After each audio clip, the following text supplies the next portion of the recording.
run through the fire, I could conquer the night. If I can make it, if I try to draw the red light.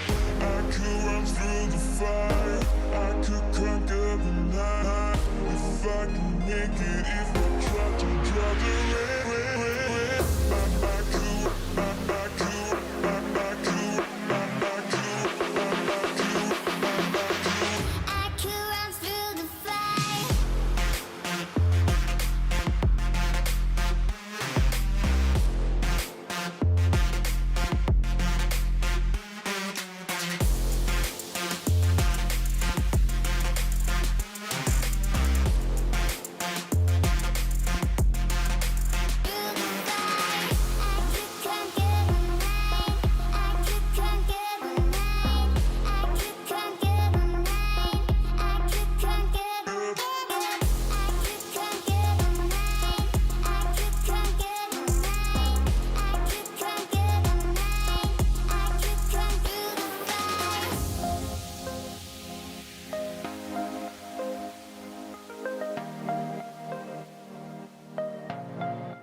conquer the night. If I can make it, if I try to draw the red light.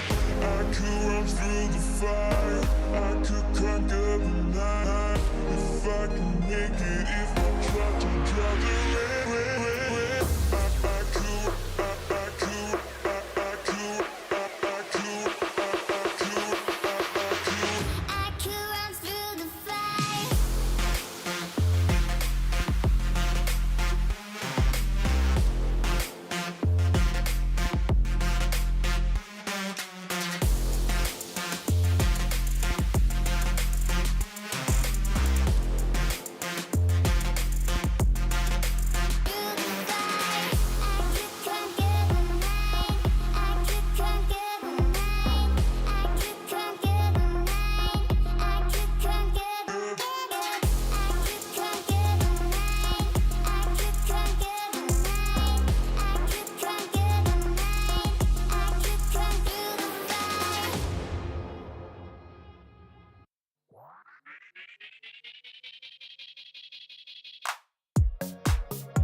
Ladies and gentlemen, welcome back to the Northern League of Legends Championship.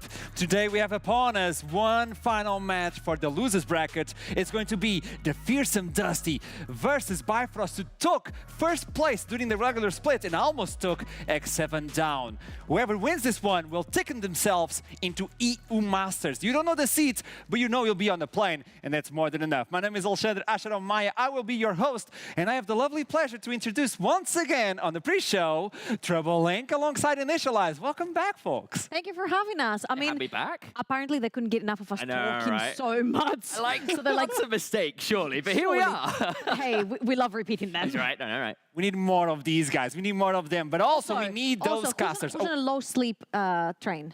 Oh, there you go. I've done quite well. I've slept pretty well. I'm doing okay. 3 hours, gang. Moving on into the casters. Once again, Viperoon, but this time alongside Mailman Nightmare. I woke up at 5:30 today. Is anyone feeling bad for me? I also don't sleep. No, I don't. I got kicked out of bed because this man had a meeting. Don't just tell people. So IT was like, "Yeah, you're gonna have to you have to go." All right, get off the sofa. Get out of here. Anyway, pleasure to be here. Yeah, it's really good. It's gonna be nice. First time since EU Masters. I I think it is. It's been a long time. maybe that might be right. That is concerning. It's been a while. You best enjoy it. Well, I won't. I'm kidding. I love you. I love you, really. The more you know. Look, all I'm going to Moving say... on into this day, we have the recap. What happened on the previous one? This is like a trailer for today's show. It was Dusty versus Riddle, and everybody thought it was going to 5 games, but... Everybody but me predicting it, because I predicted that the outcome was going to be Riddle smashing Dusty, and obviously whatever I predicted has come like... It's gone wrong. It's gone very wrong. But honestly, I think Dusty solidified themselves as a top of the table team. Viking said himself in the interview as well. We do wake up on the good side of the pillow that day. We can contest top 3 very easily. They've taken down Excel, they've taken down, they've taken down Vanet, and they've taken down Riddle, who've taken down Excel. So at this point, they're on a super high train, 3-0 in both of these series, and they look terrifying. They really, really do. And serious credit to the likes of Viking and FGG, who once again proved that they are just a step ahead of a lot of other jungle support duos, made their laners look so good. Yes, MC had a decent Rumble game in that second game of the series, getting some counter gangs off. It didn't matter. Top lane got smashed as well. Bot lane got rolling in the last game, and you just saw what happens when Dusty can keep the momentum rolling. They're so deadly in the mid game. And I love how you mentioned the momentum from Dusty, because it felt like the second they had the foot to the pedal, they just never let go. They just never let go. And honestly, this particular series, I thought it was going to be a banger. I thought it was going to be a banger 5 games back and forth series, and it left a little bit of a bittersweet taste in my mouth. I felt like we talked about Riddle and how if they show up on a day, 5 cylinders rolling, it's going to be really difficult for Dusty to contest them. Unfortunately, no cylinders at all were rolling that day. It felt like they had run out of gas, and whatever play Riddle were trying to make, like the one on your screens right now, it was instantly countered. And this particular game 3, I honestly never want to see again in my life, because if that was solo queue, it was done. You would have at least 3 people sitting on the fountain waiting for the 15 minutes. There was a little bit of not just open mid, just open the whole map. Every lane's done, and it was a little bit of that truth. That last game kind of was a bit broken from early on, and it was nice to see a little bit of attempt at an adaptation from Riddle. It just wasn't enough, and it was too late. Yeah, and Dusty had got in their heads, and there is something to the fact that Dusty with confidence are so good on the front foot, and they were playing into a lot of comps that potentially was quite difficult to close down on. Rumble Jin in those early games with a bit of front line from the Aurelia trying to dance through you could have been difficult. It never mattered, because the engages, the go buttons, the early tower dives were really there for Dusty, and you got to see players like Aleph, who we normally think of as being stable, non-massively aggressive players, going for solo kills on Camille. Just amazing stuff from him in that series. I think what really matters here to say is that Dusty have been at the bottom of the rankings every single time in the NLC. They have been, you know, dancing with going to the further down league from the NLC. But this time, they managed to get themselves into playoffs with a roster that we've never seen before, and they're contesting for an EU Masters ticket. It's gone completely full circle from the bottom to the top, contesting versus a team that technically, according to Viking, if they wake up on a good day, they can take down. So far, it has been only good days for Dusty, so let's look into the bracket to see where we stand right now. So this is the trouble effect, by the way. Oh, Everything come she on! bets True, in though. goes against it. I don't know where you bet today, like what Okay, your prediction? Okay, There's no Gonna spoil defending it? Okay, okay. Looking trouble. I went Excel. There you go. I went Vanir. There you go. I went Riddle. This one you're gonna have to wait to find out. Obviously, that's where we sit.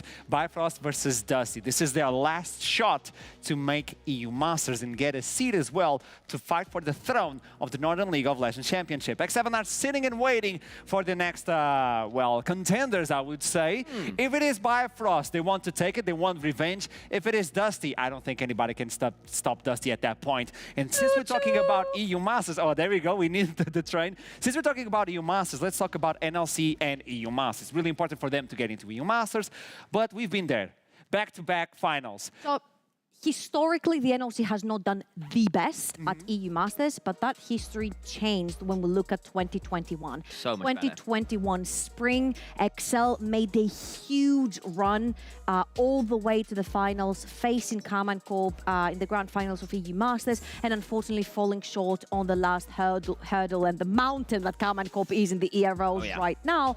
And then also, if you look at summer 2021, we had Fnatic doing the exact same thing, going from changing Feb event halfway through the split in the NLC to bring in someone who's never played competitively before. They all came in with like a week's play. It wasn't even halfway through. Exactly. It was the end of the split. It was a huge shift. They go straight into the finals, and again they fall short to Carmine Corp. So back-to-back finals, I think it's a really good indication of what the league can provide in general when it comes to EU Masters. Absolutely, and you know, even for XL, obviously in the summer, they lost 2 of their key players up to the main roster, and understandably so. They were great players, but it hurt the EU Masters run, and I think it showed that we did begin to get some depth. And honestly, coming into this split, I think the depth has got even deeper. Look at XL falling out early, honestly, to a pretty impressive Riddle, and then you realize X7 are around, Bifrost are around, Dusty are around. Lots to be excited for, whoever ends up going to join X7. And honestly, this graphic, let me take the knife out. Okay, because it hurts a little bit. Historically, the NLC has had 2 academy teams. We've always had Excel and we've always had Fnatic. Now, unfortunately, there has been a loss in the family, RIP. We've lost both this season. We have unfortunately lost Fnatic to the Superliga, which, I mean, I don't blame them. They couldn't get first place in the NLC. They chose a worse region to manage to get the first place in. And Is there a hero you don't want to start a war with? And XL unfortunately fell victims to the 6th team qualifying for playoffs. So They fell foul of your prediction. we have no You're the academy fault. teams. If I may, if she's playing TFT, that's 6 assassins. There you go. It's your main I'm trait, an I would assassin say. main. I would say. Best way to spice it up. But also, we have 2 teams. At least we have 2 different teams now jumping into EU Masters. This is also a good news for everybody who wants to be a professional. Like, okay, we can all do it. It's not only to the big names. We can all do it. And I'll see some back-to-back finalists. There we go. 2 new teams for EU Masters 2022. We still don't know who's going to be there. We know one. We know one. We know know X7. one. Yeah. Which stage are they going to step? We don't know. But now, finally, we can look into today's matchup. It's going to be Dusty versus Bifrost. I want to get your attention and also your information. Are you supporting the AD carry? Or are you... I'm just leaning on Aleph. Okay. That's basically because she needs to lean on someone, considering she's a Katarina player, and Katarina is not great, I right? don't know what is happening today. I have, Am I wrong? I have to break it. I have to break it. I have to break it now. 2 teams, Bifrost versus Dusty. What are their core strengths?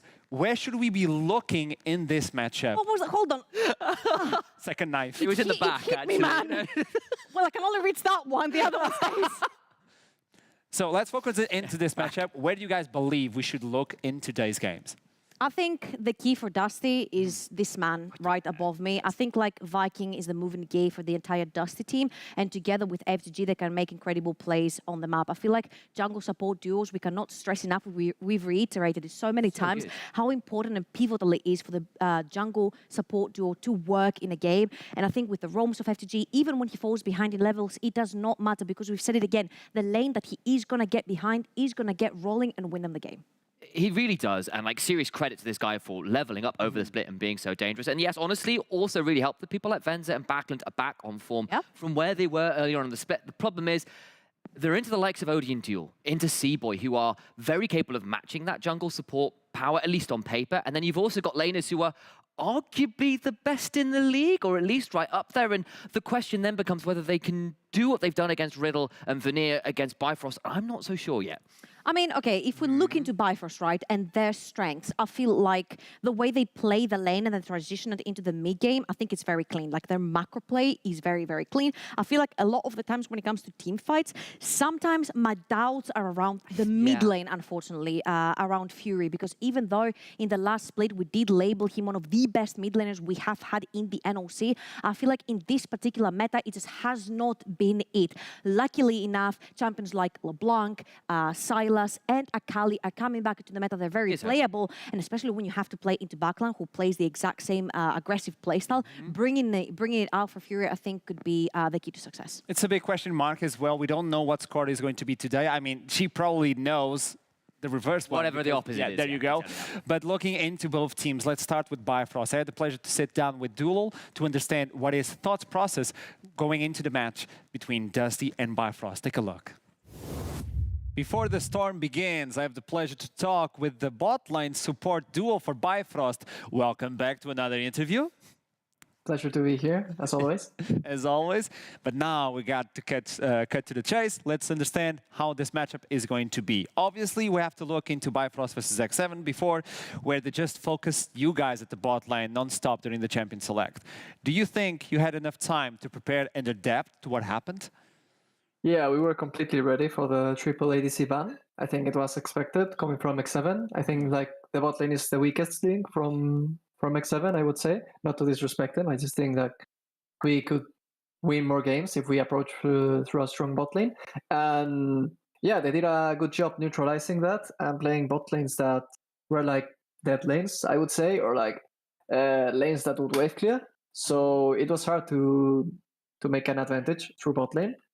But in the end, I think the series wasn't decided from that. I think it was decided for more of outrange comps, and we weren't really experienced in dealing with them. So yeah, we kind of struggled, and especially the third game with the Lux pick, I think I struggled a lot. Like I couldn't play versus Zoe. And yeah, but if we get the chance to meet them again in finals, I don't think we'll let that happen again. So they better be ready with another strat. I'm really happy that you brought in the idea that it was not the bot line. It was mostly about the matchups you guys had to deal with, the long range, and that gave you enough time to prepare and adapt if you need so. But versus Dusty, this is a face-to-face team. They want to just battle you in lanes. Where do you believe the action will appear in the Summoner's Rift today? Well, obviously in the bot lane again. We all know Dusty for like blind picking Rel, going for engaged champs, or going Caitlyn Lux if they don't have an engaged champ. Unless they have like some surprise prepared for us. I expect them to go for the same old pattern, which is just blind picking an engaged support, getting a strong meta ADC, and we will probably just handshake that, and it will be a bloodbath in bot lane especially. So yeah, I mean, you know how Dusty plays. They like to be upfront in the bot lane. They like to team fight. We like to team fight as well, and we like a strong bot lane. So it's just gonna be a really, how do you say, a really mimic matchup. It's just gonna be same team comps on both teams, I would say. So bot lane is going to be scary to look into, which is cool for everybody watching the show. Yeah. But my question is, what about the jungler? Because you know Viking has been stepping up. He has a lot of pressure, a lot of awareness in the map. Do you think you guys will be able to match? Well, I mean, we have our good old boy Seaboy, so I think he's pretty chill with that matchup. I think it will be a decent standing for the game and for the series. So yeah, no problems in no fear in there. Just a pretty cool matchup and hopefully an exciting series. We cannot avoid the question that is, you guys are aware that you're on one step away from EU Masters, securing a spot. What the spot is going to be, we don't know. But it's still a spot at EU Masters. Are you guys confident that you will be able to defeat Dusty today? Well, at least for me, it would be a huge upset if we don't manage to win Dusty today. Obviously, not to disrespect him, but I have like really high standards with this team and for myself. And I think not winning them or not making 2U Masters would be really sad, especially when Excel was out so fast. Because Excel was the team I was most scared of. Like they won us 2-0 in the regular season. Sorry. And they have like pretty exciting team comps and ways of drafting. So I thought that it would be hard to face them in a best of 5, but Riddle took that away from me. So I think like our path is easier, but still hard. But yeah, I don't want to be too long in this. I just think that we should be the favorites for this series, and we should be able to win them. Okay, so tell me a number that is going to appear at the end of the day. Well, we're going to be wrong in the predictions. We have all been wrong so far. So tell me what is going to be the right score. Well, in a good day, I would say it's a 3-1 for us. Maybe in an int day or an interesting day, it will be a 3-2 for us. But I think we should be taking this series over for us. Okay, let's see what happens. And the last time I asked you, okay, what is going to happen when you face Kasing? You told me that you would kill him, like destroy him in the lane, and it happened. Yeah. Do you think it's going to happen as well versus FGG? Maybe. Okay, let's thing keep is, it simple. with FGG, the thing is with FGG, they play like really things that are not that hard to punish. Like if they have the balls to pick Caitlyn Lux into me, I think I will punish them. But if they just go with Leona or Nautilus, I think it will be harder just because of how the champions work. Oh, it's going to be good, Duel. So good luck for that matchup. Let's see what happens at the end of the day. And who knows, Bifrost may go for the U Masters or not. Yeah, of course we will. Thank you. Thanks for the time. That is a man of confidence. Initialize. My man of culture right there.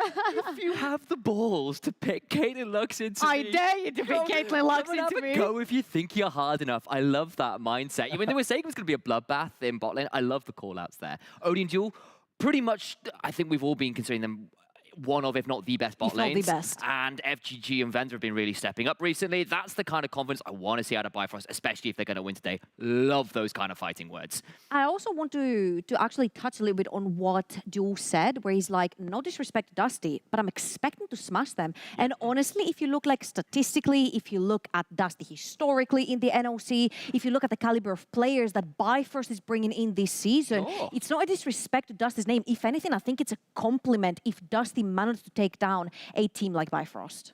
So that's what we take away from this interview. Obviously, they are confident they will take this at least. I will keep the last 3-1, 3-2. statement. I will keep the last statement, and I can't wait to see Caitlyn Lux for Let's go. Caitlyn Lux for Dusty. Think it's going to happen? I want We it to believe happen. it. Come on. Okay, before we move on, can I ask you, do you believe that Dusty are going to remove 3 AD carries as well? No. No. I think Venzer relies a lot on playing hyper carries himself, so I think they're just going to handshake. There's a world where they do it to get Caitlyn. So they ban out Aphelios Jinx and then run Caitlyn and say, try us.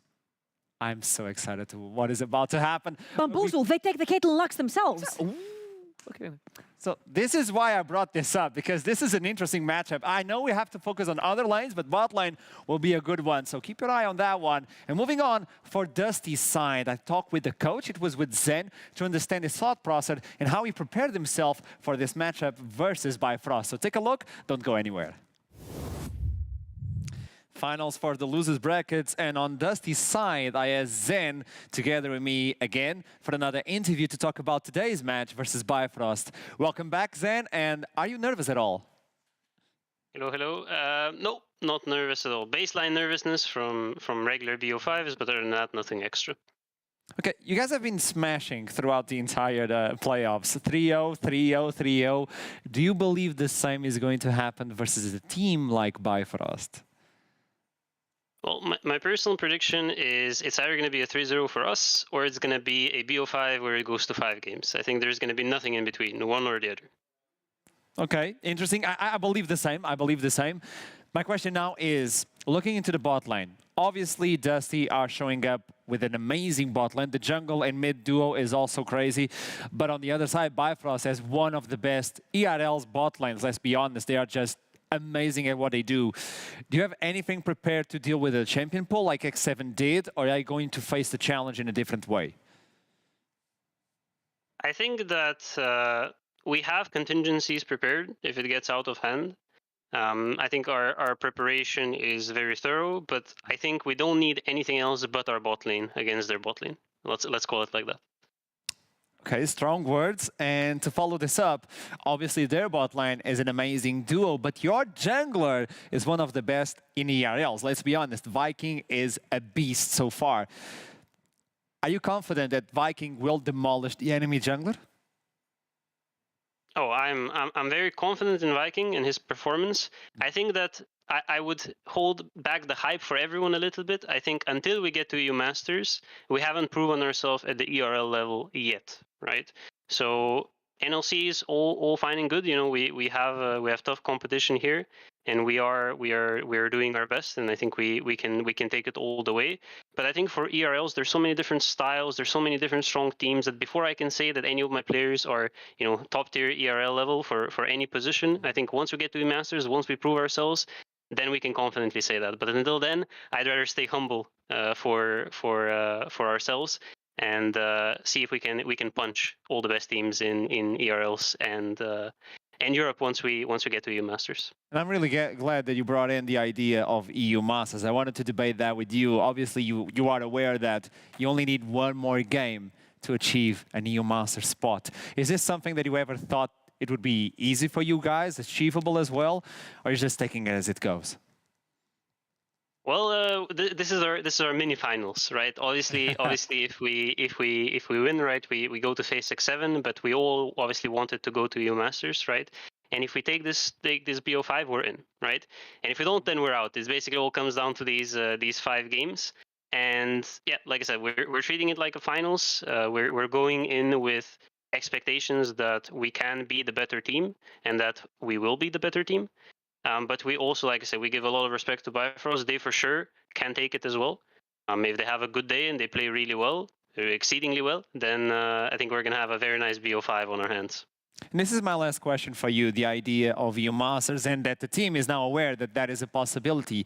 I talked with a lot of your players and obviously they told me that Dusty is a good team. It's an amazing team. You're doing an amazing work as well.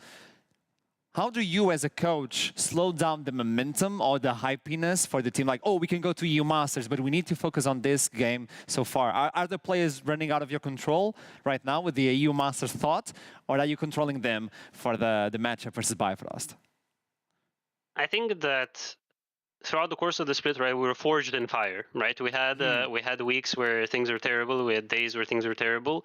And I think that tempered everybody's expectations a little bit, right? Everybody is aware that if we have a good day, we take down everybody, right? And if we have a bad day, if we get a little bit unlucky, right, we have a bad day, then we can also lose to anybody or lose to ourselves for that matter, right?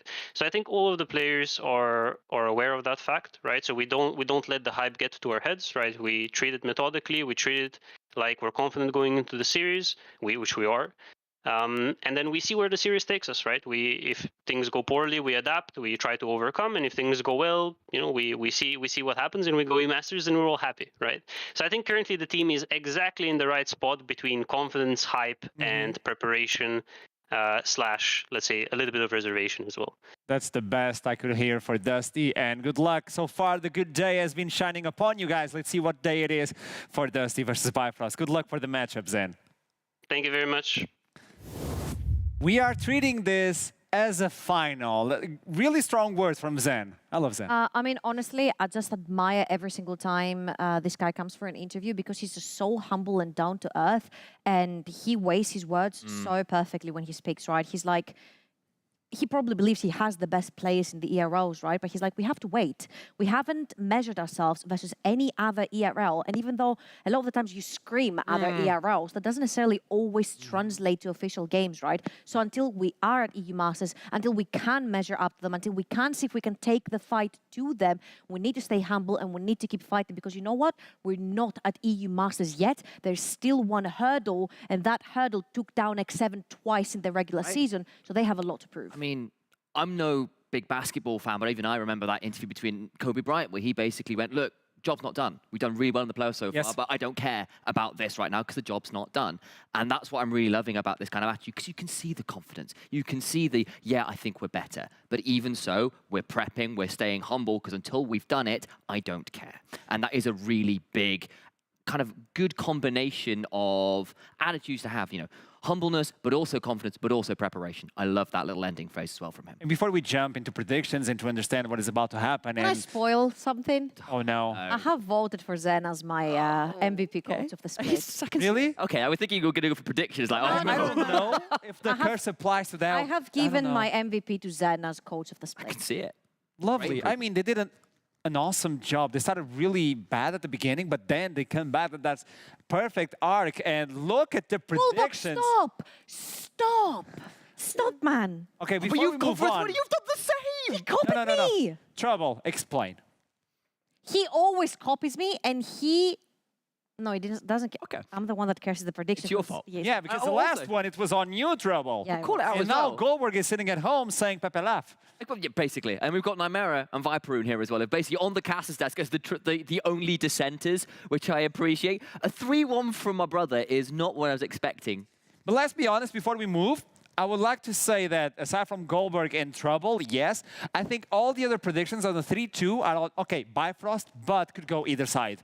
I'm 50-50. I'm 50-50 on this one. I believe because Dusty is a momentum team. If they don't 3-0, they're going to miserably lose. Because I feel like in the regular season, like when they lost games, they lost them really hard. And when they stomped games, they stomped them really hard. So I feel like there's a sink or swim sort of mentality in Dusty. So I believe that if they don't manage to take the first game, it's going to be 3-0 for Bifrost. And so far, they're sitting on a winning streak as well. This is really important. Yeah. They're sitting on the good momentum. They haven't lost in a long time. They really haven't, and that's partly why I think, like, while I agree with Trouble, I think I sit somewhere slightly more center of that, where I think, look, there is a world where, as you know, Zen said, Being a diplomat. I know, just a little bit. Yeah. Where Zen said, look, it's either going to be a 3-0 for us because we keep the momentum rolling, or it's going to get scrappy and it's 3-2 either way. I'm personally thinking he's going up into that sort of 3-2 area. I think Bifrost are good, but they might not quite be expecting the form Dusty are coming in on. I don't think there's quite the level in the top and bot lanes, though, to quite do what Dusty have been doing throughout the playoffs so far, though, to get them the win. So I think it's a 3-2 for Bifrost. Okay, I would like not to disregard the top lane as well. Aelif and the Return of the King. We got Chikari on the top Kari. lane. Top laners also deserve Shards of Narsil, they've something. been Okay, reforced. guys. So, Top laners deserve some it up, love yes? too. Thank these you. These are two of the best that we have. There you go. I'll wrap it up. Thank you so much. Top laners also you don't deserve count, some you're a love. Pantheon player. Now, I hope you're ready for action. Ignore We're me. about to start the first champion select, but before we do that, I want you to actually see and feel what these teams are about. So take a look.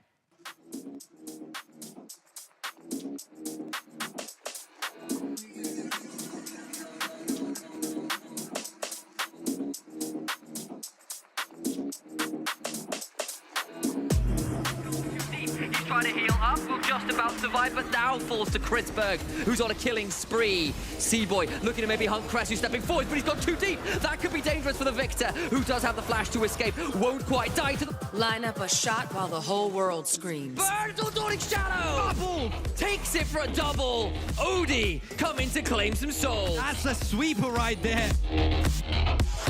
Goes in! He's secured it. That was a mistake, potentially, for Eminem. They're going to try and turn it around now. Flashing from Bissa, but it's outside the Crescent Guard that he gets that damage. Incoming! They still kill him afterwards. Oh my God! Look at Odie! They're all here! And now they're going to start running it down, and Eminem have overstepped.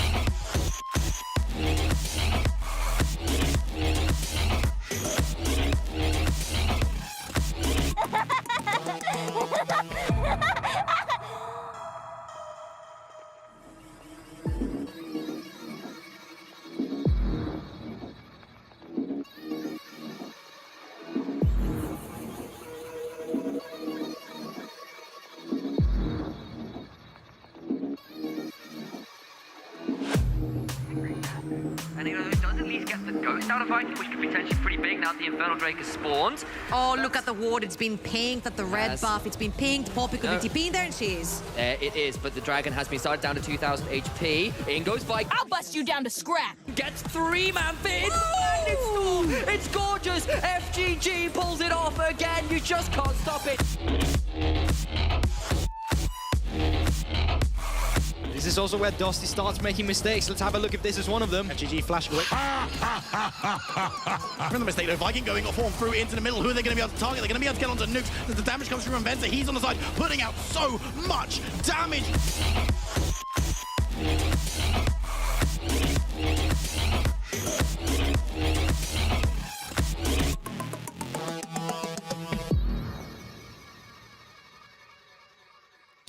And welcome back for the first champion select. Are you taking notes? Huh? Are you done taking notes? Yeah, I'm done. Can we see those notes on your TikTok, maybe? You can see them on my TikTok Shame. at gtroubling. Doku, up to you. Shameless. First champion select is on the table, and it's going to be Viego alongside with the Rel from FGG. He's not allowed to play that. Tom Kench also kicks the bucket. There's no frog. I'm expecting the Okay, second yeah. force to be out of commission There here, it and is. I'm assuming Zeri is going to be taken out of Probably the board wise. as well. It's a really tough just champion to deal with in general. And then I'm just thinking, like, what do you handshake with the Zeri? What are you afraid of if you're Dust at this Okay. point? Oh, you banning it yourself. Okay, so that means they're potentially looking for a first pick Jinx or Caitlyn here, I think is what that's saying, because they don't want to give over the Zeri and they don't want to actually first pick it. Also, I want to call out, of course, the Tom Kench away from Duel. I think that actually limits a little bit of what they want to do with the Senna. I think the Senna has looked less good with Odie when Duel's not on the Tom Kench because he's been so good at the Frog. So I like that. Curious what Bifrost do as a response here. Do they ban the Jinx and leave the Caitlyn open? Also, I'm just really happy that we mentioned that this is going to be a handshake between AD carries, because I feel like both Venza and Odie, they both depend on having a hyper carry on them. And I love that you mentioned that the fact that Tom Kench is not in the equation, we haven't necessarily seen the Senna work too well. So I'm assuming they will default on the B1. What's that? It's a Jinx. And then the other side will most likely handshake either Caitlyn Lux or maybe Aphelios. I mean, there's the Jinx taken straight out. But I say, like, because things like Thresh have fallen away a little bit more recently as well, we haven't seen the hyper carries with the safety of that. The Tom Kench was really the option available. You could go towards something like a Braum, but I feel that's a bit early. So I'm assuming it's probably an Aphelios just trade. They were talking about it in the interviews, as you said, that might be the option. There's the Aphelios. I wonder whether they leave the support counter picks for a bit later, though. I would like to see maybe even the Nautilus get taken away here. I feel like Nautilus has risen in priority so much in the Okay, well, there ERLs. you go. Try it away. You don't need to pick Wait, it wait, right where's now. the camera? Where's the camera? Give me the camera. Here, play. Wait. Oh, the hair flip, so she knows. We have something on the desk. She's getting When she does information the flip, she knows unfairly what's with going I these on. have the That's it. antennas. She's getting I have the behind-the-scenes antennas, so I'm info, getting yeah. information before it actually comes to the boy. screen. I mean, also, like, I was doing some stat research as well with my marriage before. FGG is currently undefeated on the Nautilus, so just taking away from that alongside the Relic. Never mind ad analysis, just significantly more important. Yes. I actually like that takeaway as well. It's really good. Not that Leona is a bad pairing here, and I think, honestly, like, engaged support with Hypercarry ADC is what we were expecting. I just like the fact that Bifrost have taken away the more comfortable options from FGG. I think that could be pretty critical. And I'm expecting the Jinx Zhao to be locked in That's here. fair. I think it gives you a pretty solid front-to-back scenario. Xin Zhao doesn't lose to pretty much anything later on. He becomes a huge rock in front of your Jinx that doesn't go down. And because you can keep Aphelios at arm's length, I think the Jinx gets to free fire as well. It's also a big protective layer versus the Nautilus too. So I think this is pretty standard, right? But I do like the fact that Okay, Bifrost learned from the previous series of Dusty versus Riddle, and they take away the Nautilus, because I think this will be the huge diff maker. Now, what junglers do you have left? If you want, you can go towards the Lee Sin. You also have Diana if you want to move towards this sort of scenario, but I'm thinking that the Lee Sin is going to be the most prominent, yeah. It's kind of been... Saw this Don't already. smile, didn't you? no. She saw the game already. She knows the No, score. again, just cheating. Anyway, I agree with you completely about the Lee Sin. There was a part of me that wondered whether Viking would go to after his really good performances on the pick yesterday, but I don't mind that being the Xin Zhao being the option. I think it also stops the Gwen Zhao combo where you have the double immune zones from range, which I think makes a lot of sense considering how good Shikari is on it. I still feel that might be a ban option here though for Dusty because he's been such a danger on that champion. I'm looking at, okay, I was about to say, I'm looking at Silas and Akali for Fury, which I'm assuming that will result in a Gnar ban, because if you're Silas and you steal a Gnar ult, you can use it no matter what. And I'm looking now at Akali and LeBlanc, because Akali's still undefeated on the Akali. Both Fury and Buckland play both champions, and especially if you have a Lee Sin in the jungle, having an Akali with him or a LeBlanc with him is going to be just Level 6 is so dangerous. like, it's not even just the level 6, it's like the pure 2v2 pressure potential that they do bring that is just really difficult to match unless they want to match Assassin with Assassin, right? They want to go LeBlanc into the Akali. I would say at this point, let me predict, I think this is going to be an Ahri into the mid lane. I mean, Dusty are not taking it away. Fury enjoys the Ahri. Right. That way you can counterpick for the top lane Shikari. We didn't talk about the top laners, but they're amazing. Let's be honest. Aelif is a demolishing top laner, but if you give advantage to Shikari, it's a Return of the King. There's a meme because Return of the King. She raised the hand. I wonder if the Malphite ban is going to... He's back! I wonder if the Malphite ban is going to result in a Jace top lane here, potentially. You could also run Jace mid into the Akali because you can hit her during the Shroud a bit. There's definitely options there. The Akali's still flexible. Shikari, I feel, could definitely play it, so I have no issues with that. Question is now, what does Backlund go towards? Because I actually feel Backlund and Viking have really stepped up as a duo when we had some questions. And we actually, you know, you in the pre-show, Trouble, were saying, I'm not so sure right now about where Fury's level is at. And if he's going towards an Akali, I need to see him step up here. There's the Jace. Ah, come on! Got it right. It's still both of these picks are still strictly flexible. Jace has been going more towards mid lane as well recently. Showmaker played it earlier in the LCK playoffs even. So now, of course, if they go towards the Ahri themselves, Aelif takes it. And Aelif is potentially playing a bit of a strong side option here. Can you tell me the last pick, because you know? Okay, what do can you you think? play into the Jace? You can play, if you want, Camille into the Jace to dive into the backline. I think Camille would also be really cool here into the LeBlanc, because you can lock her down inside the ultimate and then she cannot actually get I don't hate that out. What other things do you have left in the top lane for Shikari? Ornn, You've got the Gwen that you can play. At this point, I don't necessarily think you need Ornn. I think you need something to jump in the backline together with your Lee Sin and the Right. Akali and try to I assassinate. think Camille's the best option. I'm on that looking front. at Camille here, and I'm also looking potentially for Gwen if you want another layer of protection in front of your Aphelios. Can you flex the Akali as well? I mean, definitely You can. could. Shikari has played it in the regular. Yeah, there you go. They flexed it, and then we I were had to trying predict call one. that Come on, earlier. guys. So of course, we did have wonder whether that be the option. It also means that Shikari's opting into the Akali Jace match. It is a bit of a skill matchup, but you know you can hit. I'm so sad, man. It's definitely going to be taken away there a little bit. So I mean, you're going to have a Nymera special in mid lane because he plays both of those champions, and I'm sure he'll be waxing lyrical about them. I can tell you now. Okay, before we jump into the game, last thoughts. Who do you think is going to take the first one? The first Summoner's Rift? Okay, so Phil, what is really dangerous here is that Dusty have a lot of range with the Jace, with the Jinx, with the LeBlanc that can just go in, pop someone. poke, yeah, she can pop someone with the Jace poke coming in and the Jinx rocket. So if they do manage to get this combo together, I think they're very deadly at objectives. If they're first to get at the objectives, it's going to be really hard and difficult Give me to a face number. check into the Jace.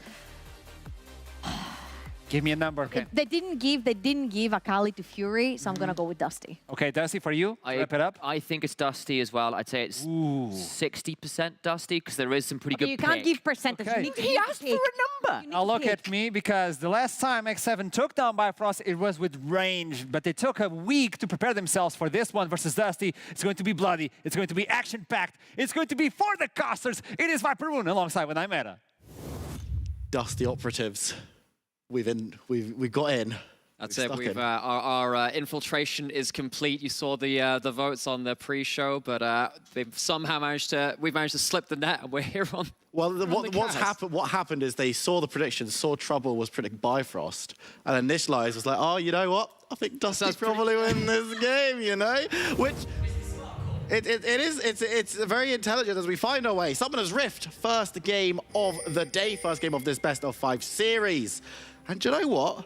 I want to kind of bring it in initially to what we were hearing about in the interview, you know? Yes, because a lot of that was about, wait, isn't bot lane really, really good for these teams? Isn't it going to be super bloody? And the consensus with this draft has been absolutely yes. We have double engaged support speed. These kind of drafts even make me feel like, you know in your fighting games, you basically have echo fighters, which are basically a fighter just slightly different, if not the same. Good number of these champions do very similar things to each other, gives me same kind of vibes. And what this sets up for me is strong 2v2's bot that can fight level 1, level 2, and then a level 3 angle coming in from junglers as well. We could get 3v3s very early into the game heading down towards bot side, and actually it could evolve into 4v4, and a big part of that is you see in that mid lane inventory for Ahri, those are dematerializers. Helps you push in the wave, you can push in from level 7 actually. completely in the backline, but either way, it helps you push out just a bit quicker before that. Look, all eyes on bot lane. Isolate that top lane matchup for them to outplay themselves as they see fit, but bot lane is where the real brawl happens. Well, I'm going to keep my eyes down there just to see if you're correct, but of course we know that both of these teams prioritize playing like this, and I'm really, really excited because we've got two compositions while there are differences, especially in those solo lanes, which we'll probably get into a little bit later when they start being a little bit more interesting, maybe roaming down bot, maybe some shenanigans up in the top side with the Akali versus Jace. But these two teams in the jungle and in the bot lane want to do the exact same thing, as you mentioned. So now we're going to get a really good barometer about how good these players are playing today, because it's not going to be about who drafted what, it's going to be about how well they play it. And I love this game because, again, just setting the stakes down again, winner of this series goes to EU Masters. Yes. That is a huge thing for this series. There's a lot of pressure on these players. Many of them have been there before. I'm sure we'll put some of those names to the cast a little bit later on as things slow down. But this game is all on execution. We said similar comps, similar ways to get into the game. Actually, every lane is gankable. Every lane is available to kind of get outplayed on its own, which is, it's great in the sense for me that, you know, the person who's winning at least this game one, this team which wins, is the one which played better. They executed better. Yes. And that is exactly what we want to see from a team that is going to be sent to European Masters. We want teams that are able to show that they can beat the domestic rivals, because we've got rivals across Europe as a region who have been talking a lot of smack recently. And What do you mean? I mean, you know, we got to just make sure that we're dominating and sending our best teams and performing in this game. Both of these teams have looked exceptionally good so far in playoffs, especially when you're looking at the likes of Dusty. But hey, Vikings hit level 3. He's moving up towards the top side. Deja vu if you were watching the series on Monday, because he really likes helping Aleph out, who in the regular season maybe wasn't having the most top. Now I'm going to hold that point because C-Boy can be caught out at his red buff going forward, looking for the charge. He doesn't have the red. Down. C-Boy flashing away. It doesn't matter though. The flash from Vikings good. They go over the wall. First blood goes over to Viking. Red buff 2. Oh, and Viking gets the better timing on the clear. He just turns up at the right time, and almost enemy number 1 for Bifrost. Sat there looking across at that jungler on the other side of the rift. Gets ahead early.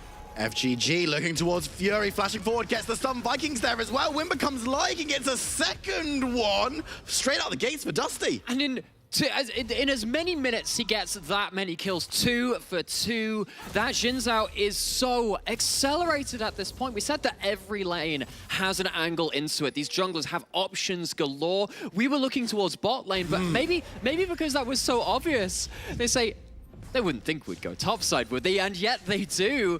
Both teams trying to fight around that top side of the map, but it's FGG that obviously turns up to the party, and Dusty have themselves a big lead, and Dusty play well through leads. Absolutely. They are the momentum-based team. Initial, I said it on Monday, he said it today, and we were talking in the green room before, and we were like, hey, if Dusty lose the first couple of games, it might be a little bit rough, but talk us through this again. Well, what happens is, Viking finds a half-health Lee Sin on his buff, and kills him by 3. That's my expert analysis. This is why you get the big bucks. You've got that high-level knowledge, but then immediately moving towards the mid lane. And as you said, we were thinking that bot lane was going to be where the action is, but Vikings like, nah, just going to kill the Lee Sin. This is actually a really interesting thing, because FGG turns up on this timer. This is actually quite an LPL Jinx reset, where you can reset early, you can buy a cull, which is exactly what's happened with Venza. As I was checking with Asheen when I had some casts with him just a couple of weeks ago, and he was saying, you know, this is the thing we see all the time over there. Now, I haven't seen it much in other regions, but that allows Jinx to reset, get that, FGG to go mid, and they get so much out of it.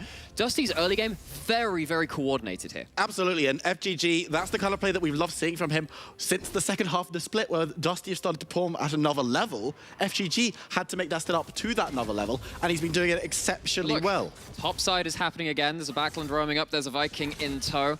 Looking a bit like Linda's fun here. Yeah, Shikari just throws down the smoke, but that's going to dissipate. And now it's 3v1 under tower. Can he get away? No chance at all as Aleph picks up his first of the game. And it's a third kill onto a third member of Bifrost. They've managed to affect the jungle, affect the mid, affect the top, and that is suddenly 3 early skirmishing champions on the side of Bifrost put behind against their opposing numbers, and Dusty are very, very happy with how this early game has gone. We said, oh, you know, they love to play through that lead. They're great at playing around early.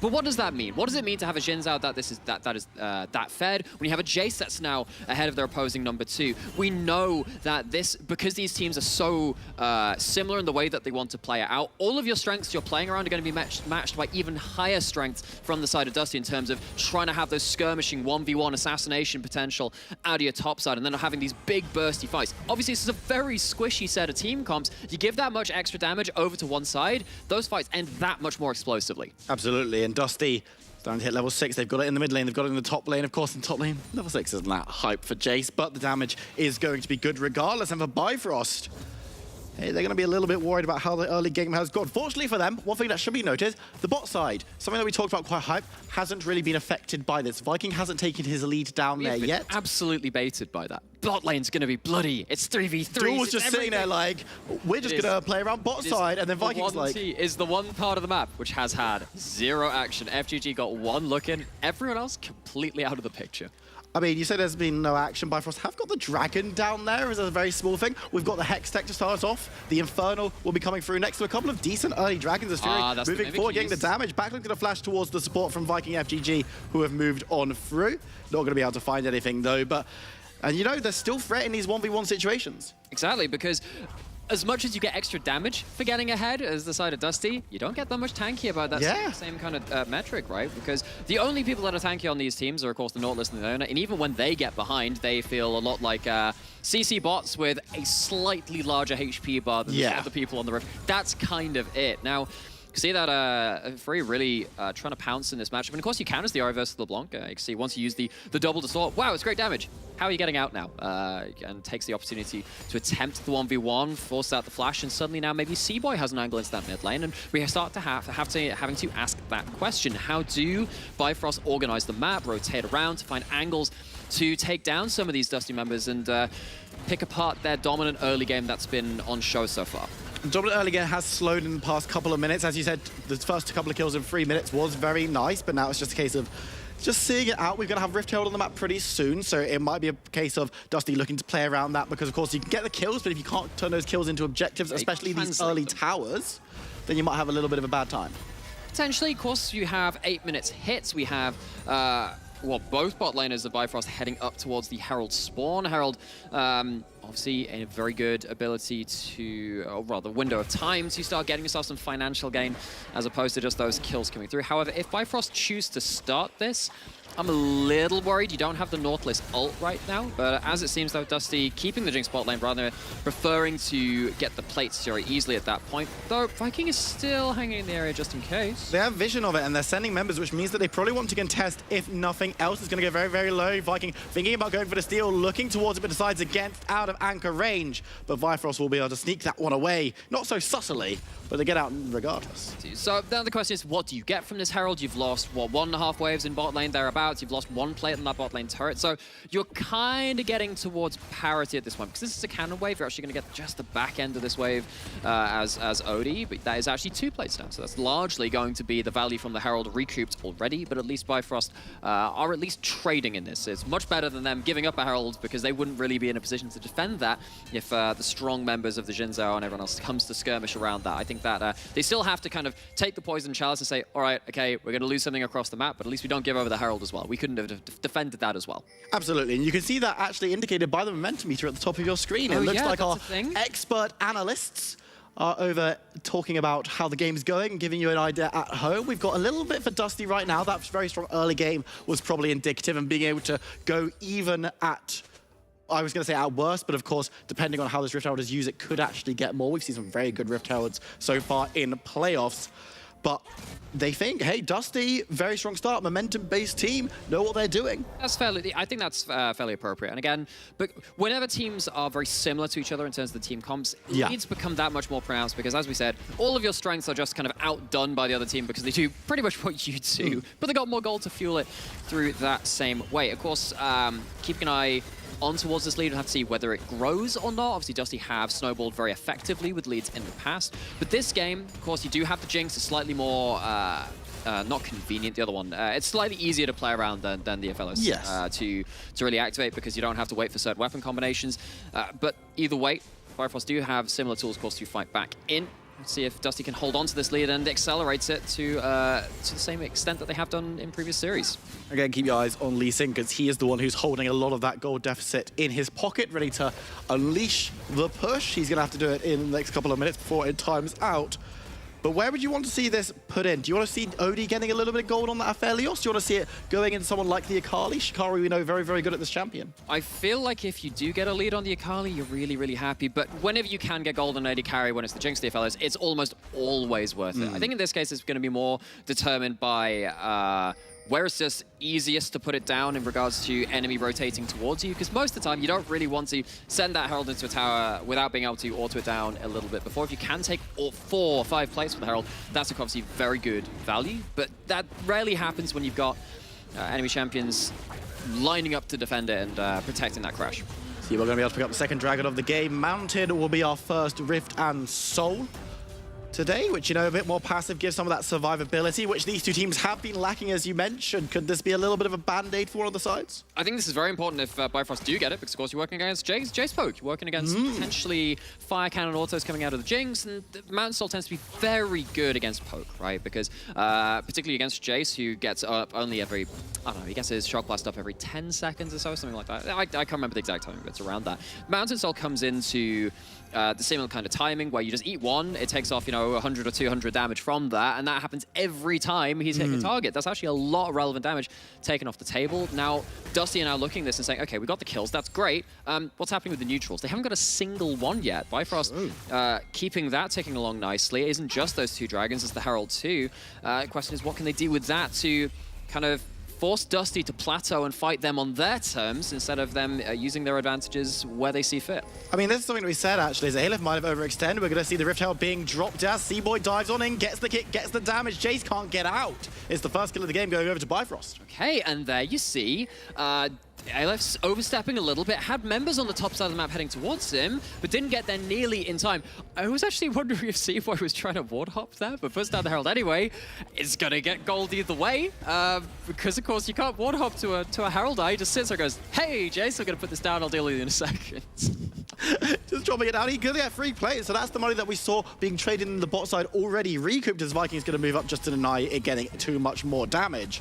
As Fury takes a decent chunk, gets the Charmers, Backland bops on out. My concern here is, Dusty, they did really great in the early game, and we actually spoke about, we said, are they going to be able to transition that into the objective? So far, the answer has been, cancels it. No, and I think Backland's in trouble. We'll be able to get away, but now Fury dives away from FGG. Decent play from the Ahri mid. That was actually very, very close to being a kill, and I'll tell you why, because one of the things about Ahri ult is that it doesn't track invisible targets. Presses the ult and doesn't land in time, so the LeBlanc clone makes them go invisible, don't get that extra tick of damage from the Spirit Rush. If that lands with an auto, that's a kill. And Fury is actually playing the 1v1 matchup fairly well when it's been on screen. Question is that actually going to lead to anything tangible in their own side? Because, again, we've seen a couple of nice chunks, seen a flash taken away, blah, blah, blah, it's a reset, but it hasn't led to anything more than that yet. It's close, but not quite there. And I mean, I don't know if that's you angling to have Ahri on your screen more often, or if that's just talking about this. Just change to the view of just Fury for the entire game. That'd be awesome. Well, let's have a look at the gold really quickly at the bottom of your screen, because 14 minutes plates have fallen. Of course, Dusty sitting at a reasonably comfortable gold lead at this early stage in the game, and you can see exactly where that's being held. Look at that top side.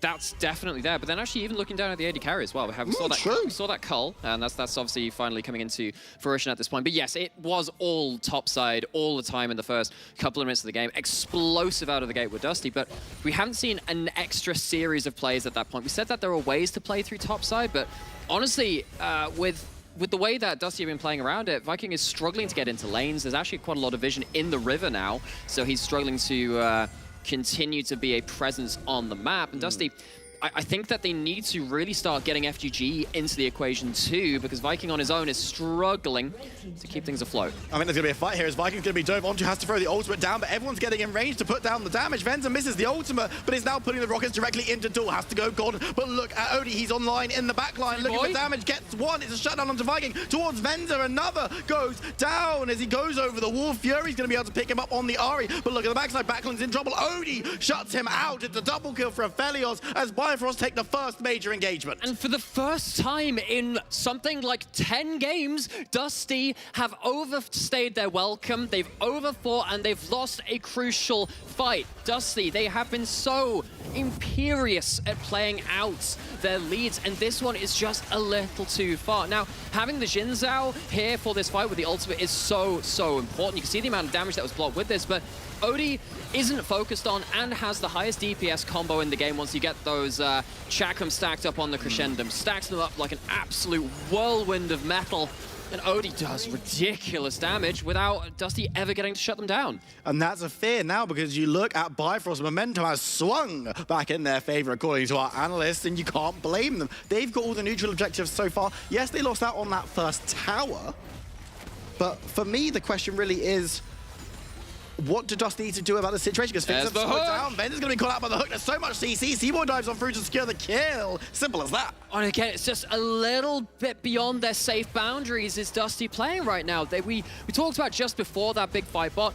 What's happening with the vision? A lot of this river vision is starting to fall apart. And again, they haven't really been tracking the members of Bifrost well enough to keep themselves safe. This is going to lead to a very early soul point. And Bifrost, after that disaster of the first 3 to 4 minutes, have come back absolutely swinging. And now they found themselves swung to parity and getting themselves a third dragon at Soul in 5 minutes time. They've been Imperious on the bottom side controlling that one. And I mean, now for Dusty, they're hanging around looking towards this second Rift Hell, may pick up their first objective of the game, but they're doing it very slowly. It doesn't look like there's going to be much commitment, but Aphelios and Nautilus are in the neighborhood if they wanted to contest. Lee Sin's not there. You probably shouldn't be poking your head in here. This is the area of the map you've just given up control over. That's a chance you're going to get picked. Duel's actually going to figure that out right now. Duel might actually just get picked as he's going to be dove onto by 3 members, and that's simple as that. But the Rift Herald is going to reset. That's a very dead Nautilus.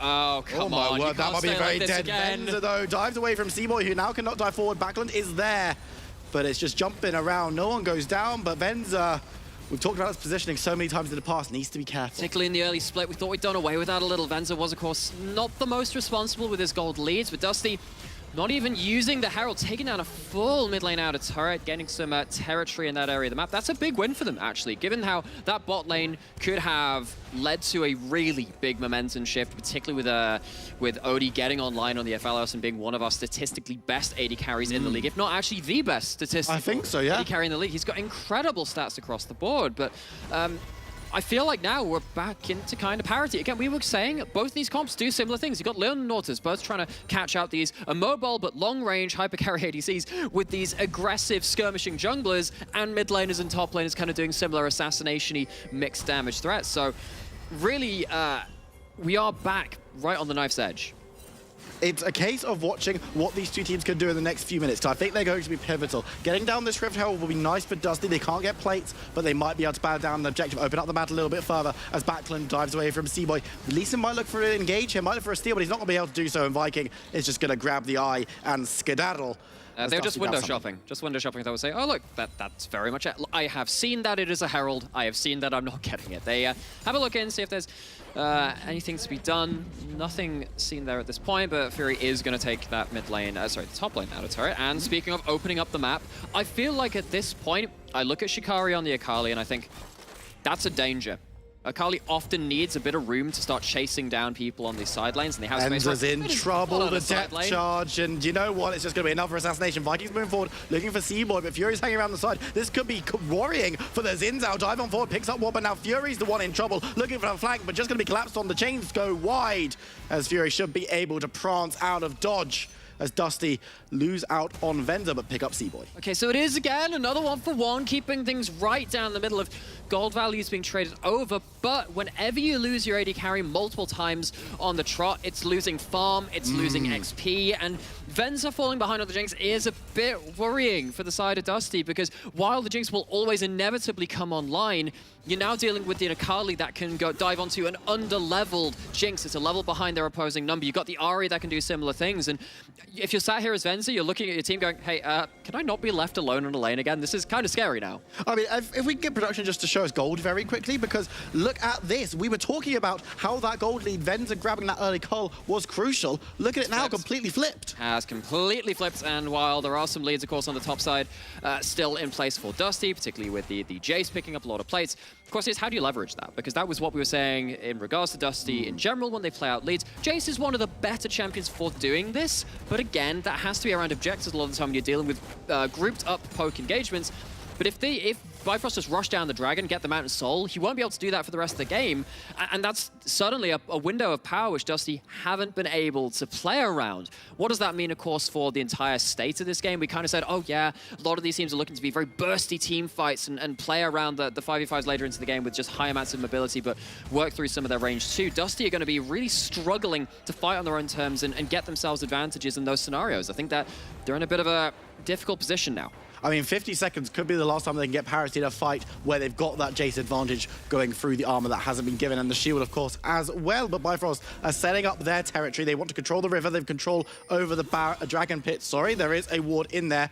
It hasn't been swept just yet, so Fury is on vision. Dusty might be looking to try and get a pick, but members of Bifrost are in support. FGG goes over. He can't follow up through. Fury goes golden as FGG standing in the back pit, thinking about going out, will have to flash as Dusty. Remember, they've got the Rift Herald that they can leverage for a little bit in the mid lane. That's exactly what we're going to do with Venza there as well. But with Dragon coming up in 15 seconds, you've got to think that Bifrost might have control of the area. Aleph gets blown up. FGG goes even lower, will go down as Fury just slides over the wall. Dragon will land. It's going to be a 4v5 as Backlund needs to be careful about going through for the poke.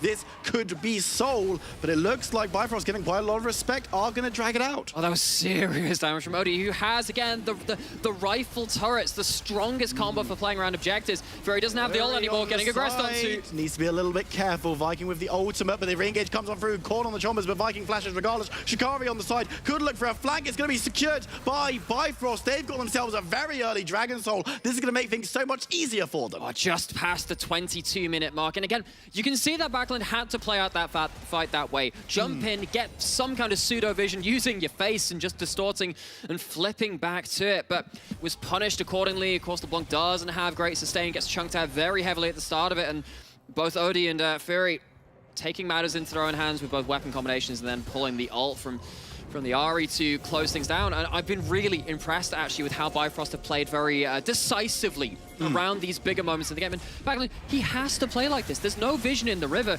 Gets in for a decent chunk at that point. That's one to the good, but all it takes when you're at half HP is one bad trade. And Odie does a lot of work to set up the real knockout punch from Fury.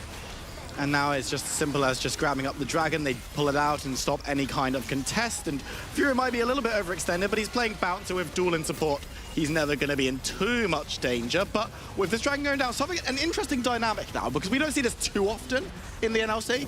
We're going to have a very, very early Elder Dragon spawning onto the Rift. That is very true. And again, it's not like Dusty's damage completely disappears. Yes. Now, if they're playing slower fights, yeah, Mountain Soul being up multiple times to take up multiple skill shots is actually going to be quite difficult, because both the Jace and, as we saw, the LeBlanc as well, are going to struggle to chunk through multiple shields. And so we'll have to track really how much this damage sticks from this team, which is on, again, remember, a 9-0 win streak. This is actually a big moment for them now to say, guys, you're in a deficit. You're behind for once. How do you deal with that? How do you actually mentally deal with that after not having to experience that for so long? And I mean, our analysts are saying that these guys are very far behind. If you look at the momentum meter at the top of your screen, they're in a hole and they need to find a way to dig themselves out of it. And I mean, they have tools to do so, right? Venza, the positioning, he's been caught out a couple too many times, you'd think, potentially in this game, but he's finding his way a little bit more back into it, farming up safely now that he's got a bit more support from his team in that regard. And I mean, you've got Jace, you've got the LeBlanc, they are able to dive in and do some damage, and hey, you don't want to do extended trades, even with that armor, LeBlanc and Jace can still do a fair chunk. They can do, and that means that Bifrost still not going to have the easiest time to play out this game either. They still need they still need to be disciplined. That's the way I'm going to put it, right? Because if you got someone randomly standing beyond their vision, getting picked off by a Leona with everyone kind of pouncing on them over the wall, you're still going to have a pretty bad time at that point. So watch out for Dusty playing the pick game. That's probably their way back into it. Of course, there is always the chance that Baron changes things up as well. Got teleports coming in. Jace channeling his now too. They're going to want to come into this one very, very quickly. We've got Shikari on the side. Viking could be in trouble here. As you see, Shikari dive on top of him, goes into smoke. But on the other side, there's another fight. Viking is in trouble. He's the one with the smoke, but he's taken down. FGG goes as well as Akali dives on through for the double. Fury on the back looking for Fenton. Will be able to find him, but they can't find him with the Nautilus. But he's going to get blown up regardless as Ari dives back in for Aleph. It's another. It's a wipe. It's an ace for Bifrost. They don't lose a member, and Baron is surely theirs. Yeah, to hell with your discipline. Bifrost draw in the fight. Dusty, they can't play it out slow enough, and they can't find a fast enough fight which targets just a single person. They come in drips and drabs. They get taken apart, and Bifrost, they are now in demanding control of this game. I'm really excited to see, hopefully we get a replay of that fight, because just watch how Shikari moves through. He gets the assassination onto the Xin Zhao, and then rotates back into his team and just follows the fight all the way through. Keep your eyes on the Akali here. Wouldn't it be funny now if I just didn't talk about it? Okay, yeah, absolutely, just ignore it. Look at him. He has the proto belt, touched that first part of the ult, and he has the second part to kind of get back to safe boundaries on the other side. And yeah, I mean, the Akali sat in the right brush at the right time and cuts off one of these entrances that Dusty are playing towards. They didn't have the vision to check it out. They really were hoping that Bifrost had just slipped up somewhere. They did allow, of course, that one vision for the two real poke/burst champions to get through up in that top lane tri-brush, but that wasn't nearly enough. They engaged very heavily after that point. Bifrost, at this point, looking like they're coasting towards a game 1 victory. Yeah, maybe not, though. FGG diving on top, getting some damage onto Fury. He's going to dive back, though. The Ari has the dashes. One more available, throws down the Everfrost. As Shikari goes on in, looking to get assassinations to save the mid laner. Another dance and charm. The damage as they pick up one onto Aleph. Viking is in trouble as Tool now turns up to the party. You can see C-Boy actually between FGG and safety. The Zenith Blade will help him get through, but the damage on the Lee Sin is still there. Looking to get one more as Dusty caught out, taken down, and Fury survives. And somehow, some way, we start this game off. We start the pre-show off saying, man, these bot lanes are good. They were not involved there from Bifrost at all. It is the entire top side of the map saying, you know what? We're going to take this game-ending fight to our own hands, put a win on the board. Now the question is, I don't know if Backland's going to be able to defend this, but he's recalling to try. Bifrost are not here to mess around. They see your 9-0 win streak, and they're handing you a massive L in the first game of this series. It's Bifrost with the advantage, and Dusty, they need to go back to the playbook. And they're going to have to see what they can put together in a very short amount of time, because sometimes you come into a best of 5 and whatever you just had up cooked up in your heads is just not right. It's not appropriate for that series. And they come in here and they get slapped. This was with an early game lead, something that Dusty have always played out well. And now suddenly we're looking at this saying, "What? You got to show us more. For the first time in 10 games, you got to show us more." And I mean, this is what we talked about at the beginning of this game. These two teams are playing very similar wing conditions, if not exactly the same. It was poke versus a little bit of assassination on the other side. But Echo Fighters. Echo Fighters, by and large, similar ideas. And Bifrost dismantled Dusty. The first 5-6 minutes looked great, but then there was nothing else being done. So now we have to wait and see on game 2 and say, okay, first hurdle has been knocked down. You've ran straight into that one. What else you got for us? I mean, I'm also very interested to see how Dusty reacts to this, because we haven't seen them react in a best of series yet here at the NLC, because they win best ofs. Well, they normally win early games, and we had to see, okay, how can they deal with that? And the answer was apparently not appropriate for this game. They didn't find themselves any meaningful victories after that early game. And now we have to see that in a series sense, on a larger sense too, and see how they can hold themselves together on a larger scale. Well, to have a series, we need to have a game 2, and we're going to jump to a short break. When we come back, we're bringing it to you live, so don't go anywhere. We'll see you in a few minutes.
welcome back to the show after a stellar victory by Bifrost, even though Dusty took the early game.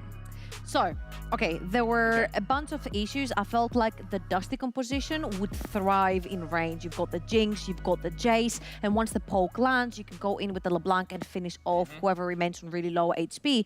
Now, the problem was that what Dusty does really well is snowballing the top side of the map. So Viking does invade the Lee Sin, kills C-Boy, takes his jungle, everything goes well. The only problem is that you don't get to snowball necessarily the Jace too much, which is your weapon towards the top side of the map. And why I'm saying towards the top side of the map is because Dusty does this transition every single game. They'll put Venza in the mid lane and transition the rest 4 remaining members to take the Rift Herald. And because that action didn't happen, then Bifrost was able to bounce back by taking the plates, using the Herald to create pressure on the map. And unfortunately, we've seen that if Dusty doesn't snowball, it's... I feel like, well, they got the start to the snowball, right? Yeah. We saw really good read on C-Boy's pathing, who probably entered a little bit, showing on the mid wave during his full clear, which gave Viking all the information he needed to go and invade and kill him on the red buff. Then he goes mid lane, gets the kill there on a really good reset from FGG. In fact, there is that kill right now. That's basically because off-screen C-Boy showed on the mid wave. He W'd in, he safeguarded the minion. They knew exactly where he was, they get to do this. Then they roam mid because FGG pulls an LPL reset and gets to do this onto Fury, and then you go top side and you get the kill onto your Jace. And like, things are looking good, but you're right. They don't get the initial Herald because they don't rotate out. They only get a couple plates onto Jinx. They don't get the early Dragon. C-Boy managed to stabilize.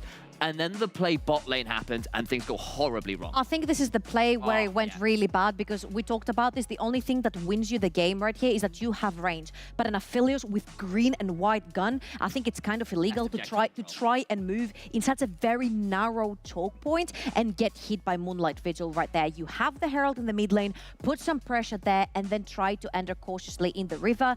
From what we're seeing right here, Dusty has to enter because this is Soul Point, and they have to flip it. I mean, you could not fight this and say, okay, we're going to have to fight in even harder terms with the Mountain Soul, which is actually really good versus LeBlanc, by the way, when you get that shield as well. Right versus Jace as well, yes.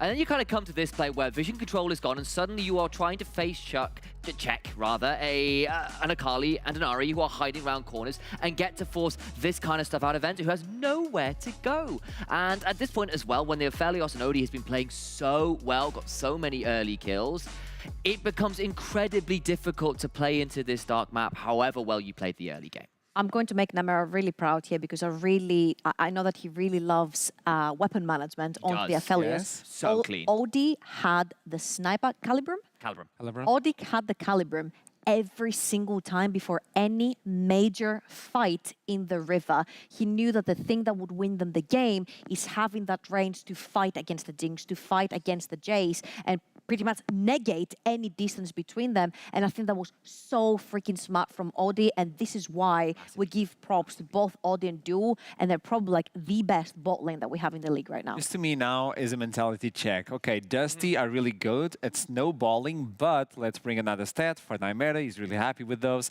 The idea that Bifrost never get first blood. They have 16% of getting first blood. And Dusty are a team that rolls on momentum. Bifrost is a team that knows how to suffer and come back into a game. And now they take the first one. What does this do to Dusty right now? It does give me a lead on the predictions. I mean, I think it's, aside from that, I think there is also something to say for, there's a lot in that Dusty don't have to be mad about. The early game was actually pretty good. I don't think the draft was that bad. It was pretty even, all things said and done. So I don't think that was necessarily the problem, but there were some decision-making issues. That bot lane play where they go for the dive and the Moonlight Vigil isn't flashed away from, the chakrams get stacked up, is problematic. The fact you weren't quite in time to reset full dragons and stuff early on to get the vision control, and you were into Calibrum Crescendum, which is that really good objective control weapon setup for Aphelios, was problematic. And that's where you need to focus on.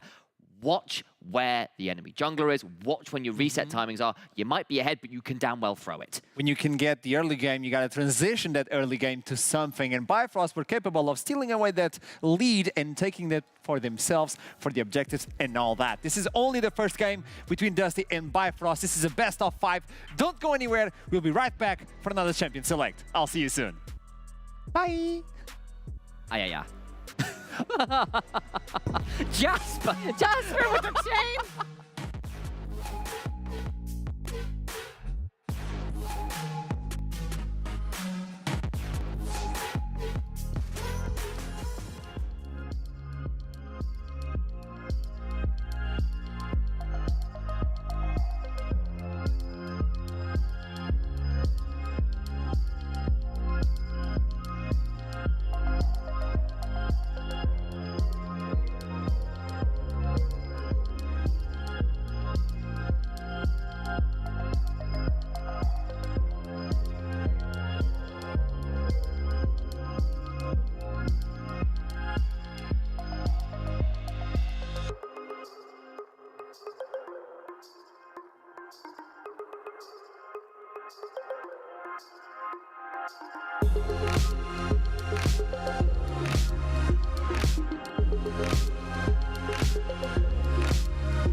And welcome back for the second champion select of the day. It's going to be Dusty versus Bifrost. Let's see if Dusty are capable of bringing something different. Was it the champion select? Was it the team composition? I don't think so. I think it was a little bit lost in execution. Yeah, mid-game plays was the problem. The two really big plays, one of the bot lane towers went wrong, the dragon fight that went really wrong, and it really snowballed from there. Credit to Bifrost for coming back from it, and also credit for not falling too far behind. But I don't think Bifrost is going to be completely happy with the early game either, so stuff to work with. I am, though, if not a hater, I am really skeptical when a team runs it back. So I would expect something different to come out here, whether that is Buckland taking the Akali off of Bifrost and playing it himself, or whether you want to maybe change... I don't think you want to change the duo, because I think that Jinx Leona works really well, unless you want to lock in the Nautilus yourself, because you think it's that important, and then allow the handshake with the AD carries to happen. I would agree if it wasn't for the fact I actually think the early game went pretty well. And I think if you're saying, look, actually this was a great plan, we just messed up, and I think there's an argument to that after how the early game went. Maybe you do run it back. Like, this is a time when I wouldn't hate it as much as I do agree with you. It was working until they kind of messed it up a bit, right? So I wonder whether they do something a bit similar. I doubt a Master Yi first pick would be the real option. Oh, it's not a Jinx, it's the Nautilus. 100% win rate on FGG, and she keeps doing it. I think Nautilus has been like such a pivotal champion for like every single team so far. I felt like that the fact that Nukes didn't take it in the Riddle series Seriously was true. really detrimental to how the game went. And I feel like you just snatched away the Nautilus. It has really good reach on the back line. And also if Bifrost want to lock in Akali here, Nautilus destroys Akali in the fights. Horrible. I mean, this is also like you've seen the priority of Thresh drop down and Nautilus go up over the last few months, and part of it's Glacial, part of it's how much people really rely on the CC.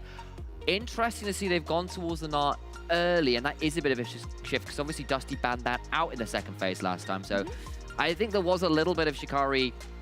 He played pretty well on the Akali in the mid game, but did get a little bit pressured early on. I think it's easier to play weak side on the Gnar, and you're a bit more versatile in your play patterns. So considering he's a very good Gnar, I don't hate that. I just wonder what Aleph will have to answer into it, and they're still going to get the Jinx as a response anyway. I think this is a Jinx Zhao again. gotta be. He has to be a Jinx Zhao, especially now that you have the Nautilus as well. I don't think anything can... I mean, Yeah. maybe Viking goes to the Lee Sin if he's feeling more comfortable on that, but also Ooh, just early but Akali. Yeah. we mentioned, unless Buckland wants to take the Akali away from Fury, but now you have the Nautilus, you're not Okay. necessarily too scared, but I feel like Buckland on Akali this season has been so good to watch. What this does mean now that Bifrost get their pick of jungler, and then they get to ban 2 more. And then you've got to see what does Viking have. Here. Well, I mean, honestly, they could literally pick Jins out, ban Lee Sin, ban something else. Or just go for Nidalee and ban Lee Sin Surely and Jins not. out if you No, fancy. It'd be a bit of a madness. It's So a yeah, call to Lee Sin, Riddle, there's the yeah. Lee Sin for C-Boy. You just ban the Jins out on another jungler and ask, okay, Viking, what you got? So it's a focus now on the champion pool of support. On the other side, it's to take Viking away from this one. But Viking has so many champions that I don't know if you can actually focus them down. still Rek'Sai is one of Rek'Sai, those right? Yeah. for the early game, but I think Jins out as well. And you feel Shinzao is still available.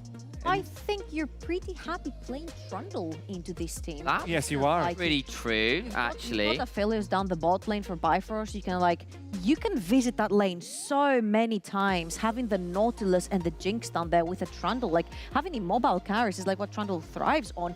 He'll be okay into Lee Sin later on. He can steal the defenses from the Mega now later on in the fights as well, and he can provide the front line. So I don't think the champion pool in the jungle is going to get pinned too hard. You also have the Diana. Do you want to go towards there?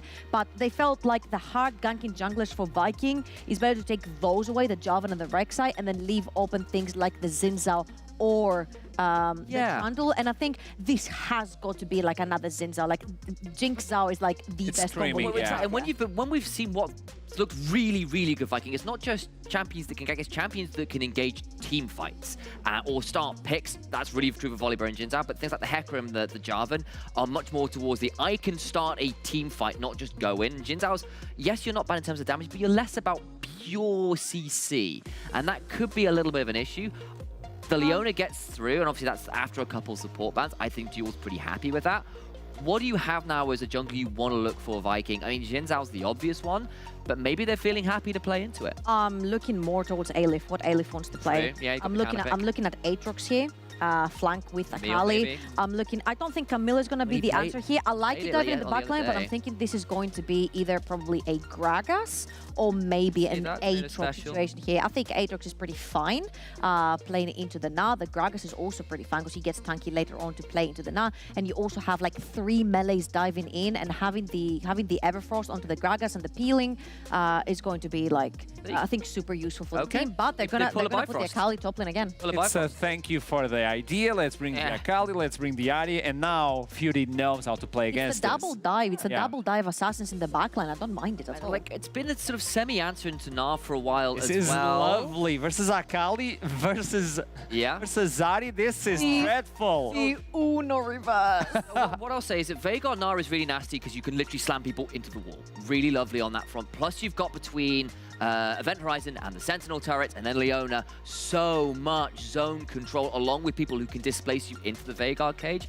If Bifrost are there at objective first, Dusty are going to have a really tough time getting into the river. I think what is going to be really difficult for Dusty is to find a way to actually touch Odi. Because there's Yeah, like that's pretty Cage, hard. Gnar, Listen Kick, Leona around him. At this point, Bifrost do not have to engage. And remember, every time a team think they're better on paper, they're like, we're scaling here. You literally have Veigar, who's ever scaling the mid lane, and Aphelios, who's one of the most hard scaling ADCs later on. So it's like, as long as we scale and allow them to engage us, which so far they haven't been, Dusty has not been successful on, we'll just defend, we'll peel, and we'll just win the fight. What do you guys take on this one? Dusty? 3-0, baby. I'm winning my prediction It's today. a 3-0. Well, he switched easily What do you because he think? said Dusty on the first game, and now it's a 3-0 for Bifrost. I think this is a Bifrost win, though. Okay. Let's see if the Akali and Ari can get vision control. Things get a bit different then. I still think Bifrost have an easier time of it. So for you, it is Bifrost. For you, it is Bifrost as well. Well, last We were time wrong they last time. voted, they went for Dusty, and Dusty lost that game. Let's see if the curse continues. But before we do that, we should toss to the casters. It is Viperoon and his Nightmare. The strategy is working perfectly. Dusty come in, they lose, they make Trouble Link switch and say they're going to Can you the like Bifrost hold like a whiteboard behind me? Like it's like we're going to come in, we're going to have a 9-0 win streak. We're going to lose the first game to. Yeah, Does that that's work? there we go. We have our own like little version of like the grouping that works fine. See, the funny thing is, that's your notes from last series. All it says is 100% win rate. Now, I don't know what you were saying last series. I think it was just Gulborg just writing how Dusty had done in playoffs up to this point. The funny but- thing is, running the 100% win rate, there are a couple of champions in this game, weird segue, that have a 100% win rate for their players too. So initially, when that Akali was going into the mid lane on the hands of Backland, that would have been a 100% win rate champion for him. Of course, that went up towards the top lanes. That's no longer the case. He was 6-0 on that champion. However, FGG 5-0 on the Nautilus. So he's still remained not winless, the other one, defeatless. 100% win rate. Undefeated. Undefeated. Words are hard sometimes. But still has that champion on a very good winning record. And so a little bit of comfort champions coming out from the side of Dusty. Absolutely, and on the side of Bifrost, very, very strong composition. Hate Vigar, simple as. And You play that champion? I ban that champion every game. Okay, maybe I got that wrong then. My information is incorrect. I've been outspoken about my hatred for this champ, and that was going to Hands of Fury, who has been in Vigar jail before Yes. and may well be in it in Actually- this game as well. So actually, well, we've got a bit of time in this early game when we're looking at this as well. We look at that Vega as well. And one thing which Sam said on the desk was about zone control. Now, one of my favorite teams of all time in one of my favorite regions was Dead Nation Focused Me a couple of years back because they had a Heimerdinger mid who, out of meta, would pick Heimerdinger every single game. And I think that's a great comparison here with the Vigar because they used to play it alongside the Aphelios, put down Aphelios turrets, have the zone control from the Yordle mid laner and say, look, walk into us, it's not going to be a fun time. Now, obviously, Vega has massive ability to just sit there and say, you have all this mobility. Well, how about, have you considered not having that mobility and shutting them down incredibly quickly? So Bifrost, if they get lane push, they get to shove into different lanes and get towards the objective first. Very hard for Dusty to play around. However, on the other side, if you lose control of vision, which again Sam was saying on the desk, and then gets the objective first to the side of Dusty, you have that mobility to get lots of picks if you don't approach in a safe manner from Bifrost. So that's what I'm keeping my eyes open for. Bifrost, can you quickly set up safe areas to work around and then claim territory through that? It's a case of setting up where you're safe and pushing forward into where you're not and making it secure. On the other side, for Dusty, though, you were talking about what Nishla was saying. Trouble, on the other side, was talking a lot about how good Viking on Xin is and the Jinx Zhao combination. It didn't work last game. That being said, they picked up a couple of components that were against them last time around in the Akali, the Ahri as well, and they've got a lot of really potent tools. So, I'm watching Viking on the mini-map when he's not on our screens, beautiful young man, to see what he's going to do, because early game he was super impactful, but then it completely spiraled and fell off because he couldn't do anything. If he's going to have another impactful early game, as Aleph taking a whole He doesn't have E. So to say, you're not going to go away from that damage. Shikari walking up and monstering down Aleph in the early lane. Now, sometime through the mid split, actually, I was getting a little worried for Aleph's laning phase. However, towards their win streak, things got obviously very, very good in the eye candy moments for Aleph, on particularly at the Gragas when he was playing that and towards the top lane as well. But still, Shikari, in terms of his laning phase, one of the very best we have in the league. So Aleph needing to stand up and be counted for in the laning phase. But in the bot side, are we going to make it?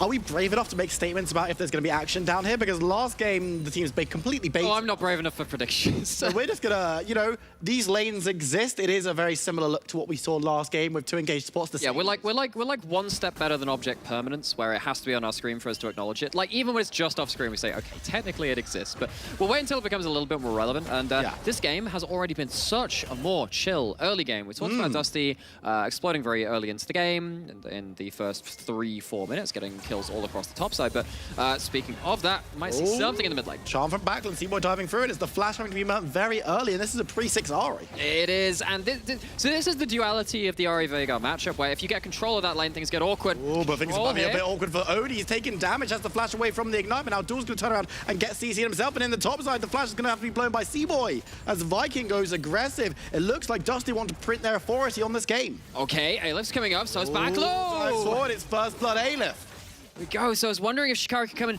help him out, but 2 quick punches in a row from Dusty. Try to get towards this bot lane, potentially looking again. Oh, diving on forward, looking towards Odie. He's going to be caught out. Damage going through. Venter actually falls. No. FTG will be able to get the assassination and survives, as Duel might be able to take him down in a good old-fashioned episode of Support or Combat. That dive went so wrong. How does that happen? I mean, the Ignite is still there from Dual and dumps that down, and Venza, who dies without able to get resets, run off, and at least make it into just a 1-for-1. Fellos is still losing the wave. That's the one bonus to this, but Dusty, this is not nearly as clean as the first couple of minutes they had in that first game, and if they couldn't play it out with that victory, you have to start asking what's going to happen with this one. Of course, see Viking once again just really taking the fight to C-Boy in the first couple of levels, but while this is happening, top lane is starting to brawl, and because Lee Sin is stuck between the two encroaching sides of this fight from Dusty, he gets taken down. We have to see again what happens to this bot lane dive, because again I assume that all of this aggro is taken up by FGG. There's a cleanse used, but even with that huge amount of base damage coming out from Leona, takes down the Jinx, and of course no heal to give themselves more HP to play with. And then it's going to fall down as well as Bifrost. Even out the scoreline, 2-2 in the early stages. In the bot lane, there's another fight though, as Leona could be in a little bit of trouble. The shield is up and the damage is there only on the backside. C-Boy moving in, and it's actually FGG who goes lowest. Dual moves forward, gets a stab, but does go down. Viking moves into the alcove, but there's no safe haven, as he'll be taken out by Odie. Once again, Bifrost respawn. So it took us a game for us to get a more bot-centric look at things. It's because we didn't mention it. There we go. That's the one. Once you mention it, wow, maybe my knowledge of quantum physics finally coming in useful. Once you actually recognize that it collapses into a bot lane fight, Dusty sending down 3 people first, but Leona is so tanky. Gets a lot of value out of soaking up the damage towards the start of that fight. Does go down for the attempt, but still, I think you trade that with a kill of Jinza onto a kill of the Aphelios. Which isn't necessarily optimal. Viking, of course, getting some kills is nice, but in the early game, he was stronger last time around and didn't make anything of it. Now we're going to have to see... into a Veigar too. Can he make more with less? I really wonder, because I felt like there was more than enough setup last game to actually utilize that lead which he had. Of course, they couldn't do it at that point, so it's less a case of can they, because I think they could in both of these games. Just will they? From what we've seen in game 1, sadly not. Need to see again a step up from that first game if they do want to turn this crushing game 1 around and put themselves back into the question of can you progress forwards into the next stage, get to that finals, get yourself a berth at EU Masters. Yeah, Backlund going to be caught up in the cage once again. The damage coming on through. C-Boy's there, not level 6 yet, but can dive forward for the kill, secured by Fury.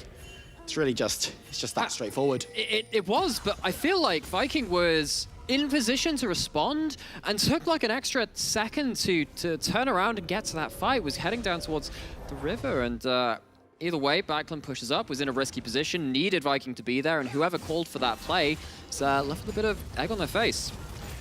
Well, I mean, it's Backlund who ended up dying, so maybe he's in a bit of trouble, but Duel gonna just sneak on out. Of course, is a level down on FGG because he went top lane for a little bit of a potential play. Couldn't find anything onto Aleph, who at the moment is maybe the only player on Dusty who's ahead of their opponent in terms of where they should be at this point in the game. You can look at gold very quickly at the bottom of your screen. Yeah, that's a 500 advantage, but the rest of the map is not looking so brilliant for Bifrost. But that said, not as bad as it potentially could be. No, again, it's within reach of each other. Slight gold lead to the side of Dusty, even though the kill went over to the side of Bifrost. Of course, we're coming up to the Herald now, though. That was where a lot of the gold advantage was traded around in game 1, where we saw, okay, plates given to a Jinx left alone in their own lane, but the Herald was picked up, and then there was a lot of dividends picked up for that later on. 8 minutes is hit, Herald is spawned, Vikings on it. And this is different from what we saw last time around, because last time around it was Dusty who decided to leave that one back and push into the bot side. And now it's Aphelios who's going to be alone down there, going to be able to pick up some well-earned gold. Can we just have a quick look towards what weapons Aphelios has got? If we could just hover over towards bot lane, he may actually know what. Bifrost to think about fights. Let's cancel that. He has those weapons. Either way, not relevant.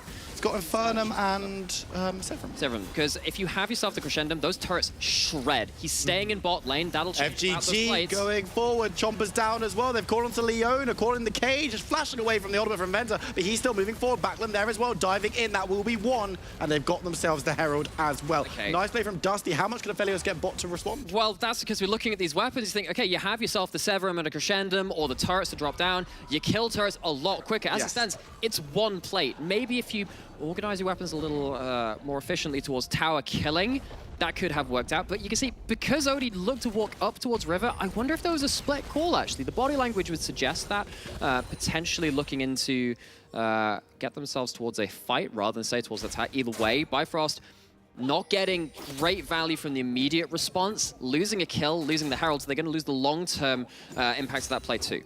And I mean, now they've got themselves the gold in Petechia in pocket. Zinzao's going to be able to decide where to land that one. You've got Venter on the Jinx, of course, a player who we know can do really good work on this champion. Oh, catch on the recall! On, though, and Venter can do good work, but he can also do that.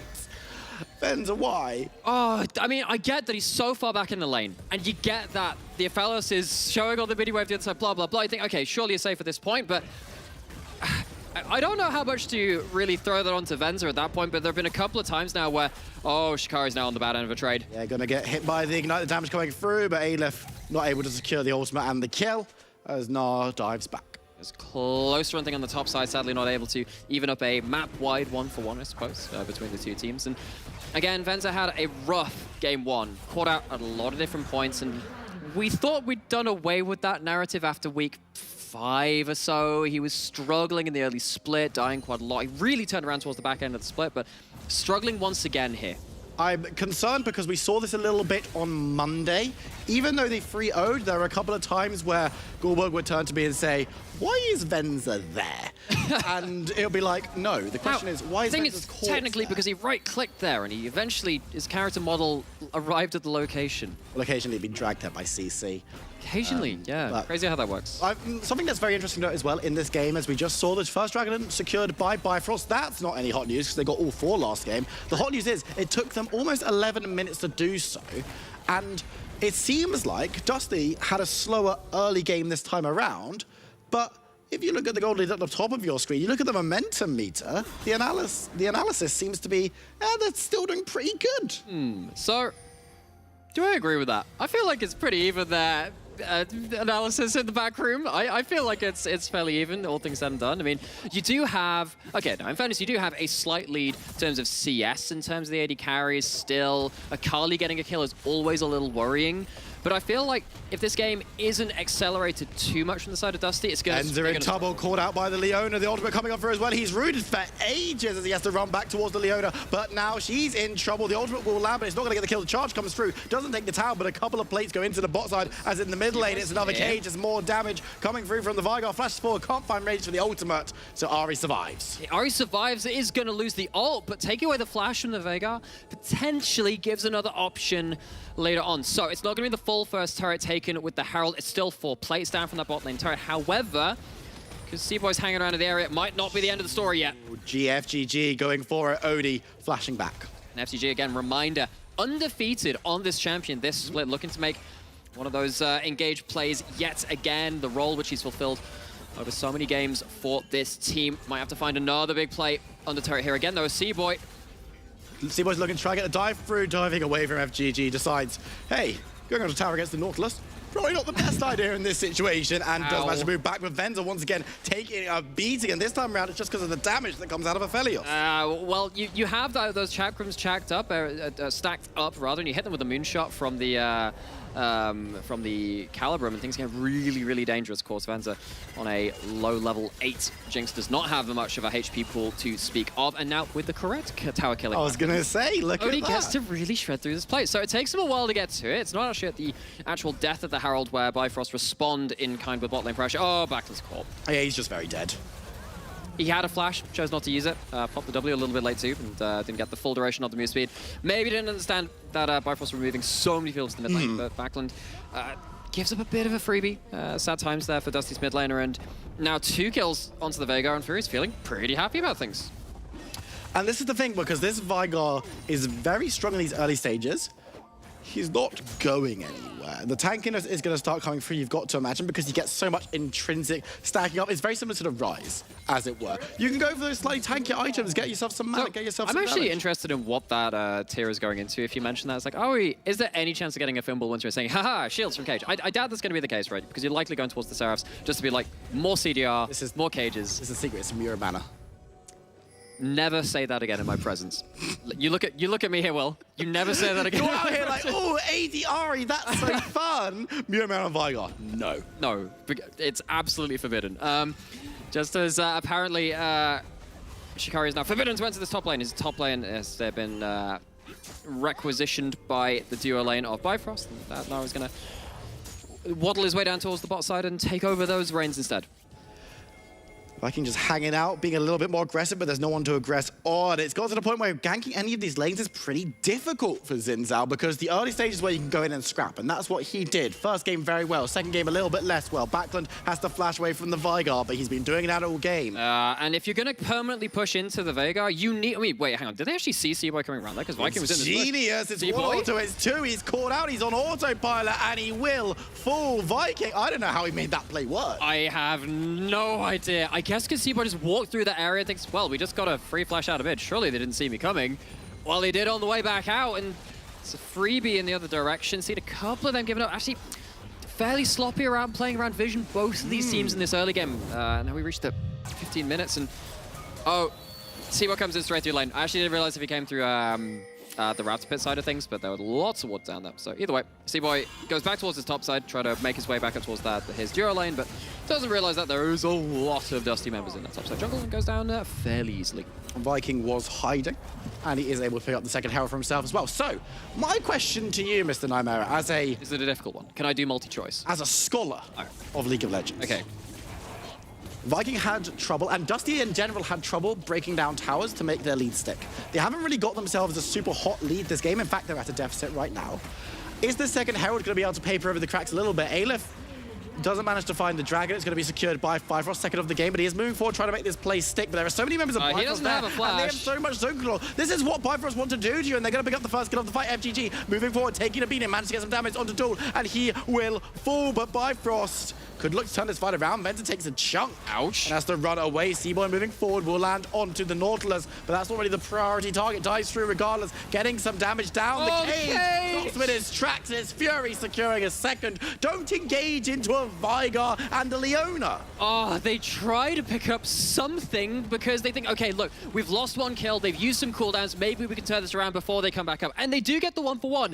And then they stay a little bit beyond that point. That's the big egregious mistake from Dusty after that point. You asked me that question of how they turn things around, and well, Shikari is going to lose his Mega Gnar, but Dusty, what do they do with this early game if they haven't been able to crack through their towers? Part of it is actually about finding the correct times to scrap in the correct way, and we see that in this replay, because Aleph, this was always going to be a bit of a one-way trip. I don't quite get that one myself, but either way, sometimes it's about starting the fight at the right time, and knowing that he had members in the area, maybe he just didn't quite understand where the rest of Bifrost were in regards to that first member that he was chasing. Either way, turns out an extended couple of kills going to the favor of Bifrost and Venza. Bye for now. Call out, but FGG is there this time around. Just gonna protect. He protect, he attack, but most importantly, Venza stand back. That's actually not what he does very often. Well, that's what FGG is saying. Okay, Could right. you not tell I was doing the accent? So, well, you actually we are into a team fighters duel. It's going to be caught out, rooted up, taken low, and secured. It's Venza who grabs the kill. See, the advice works.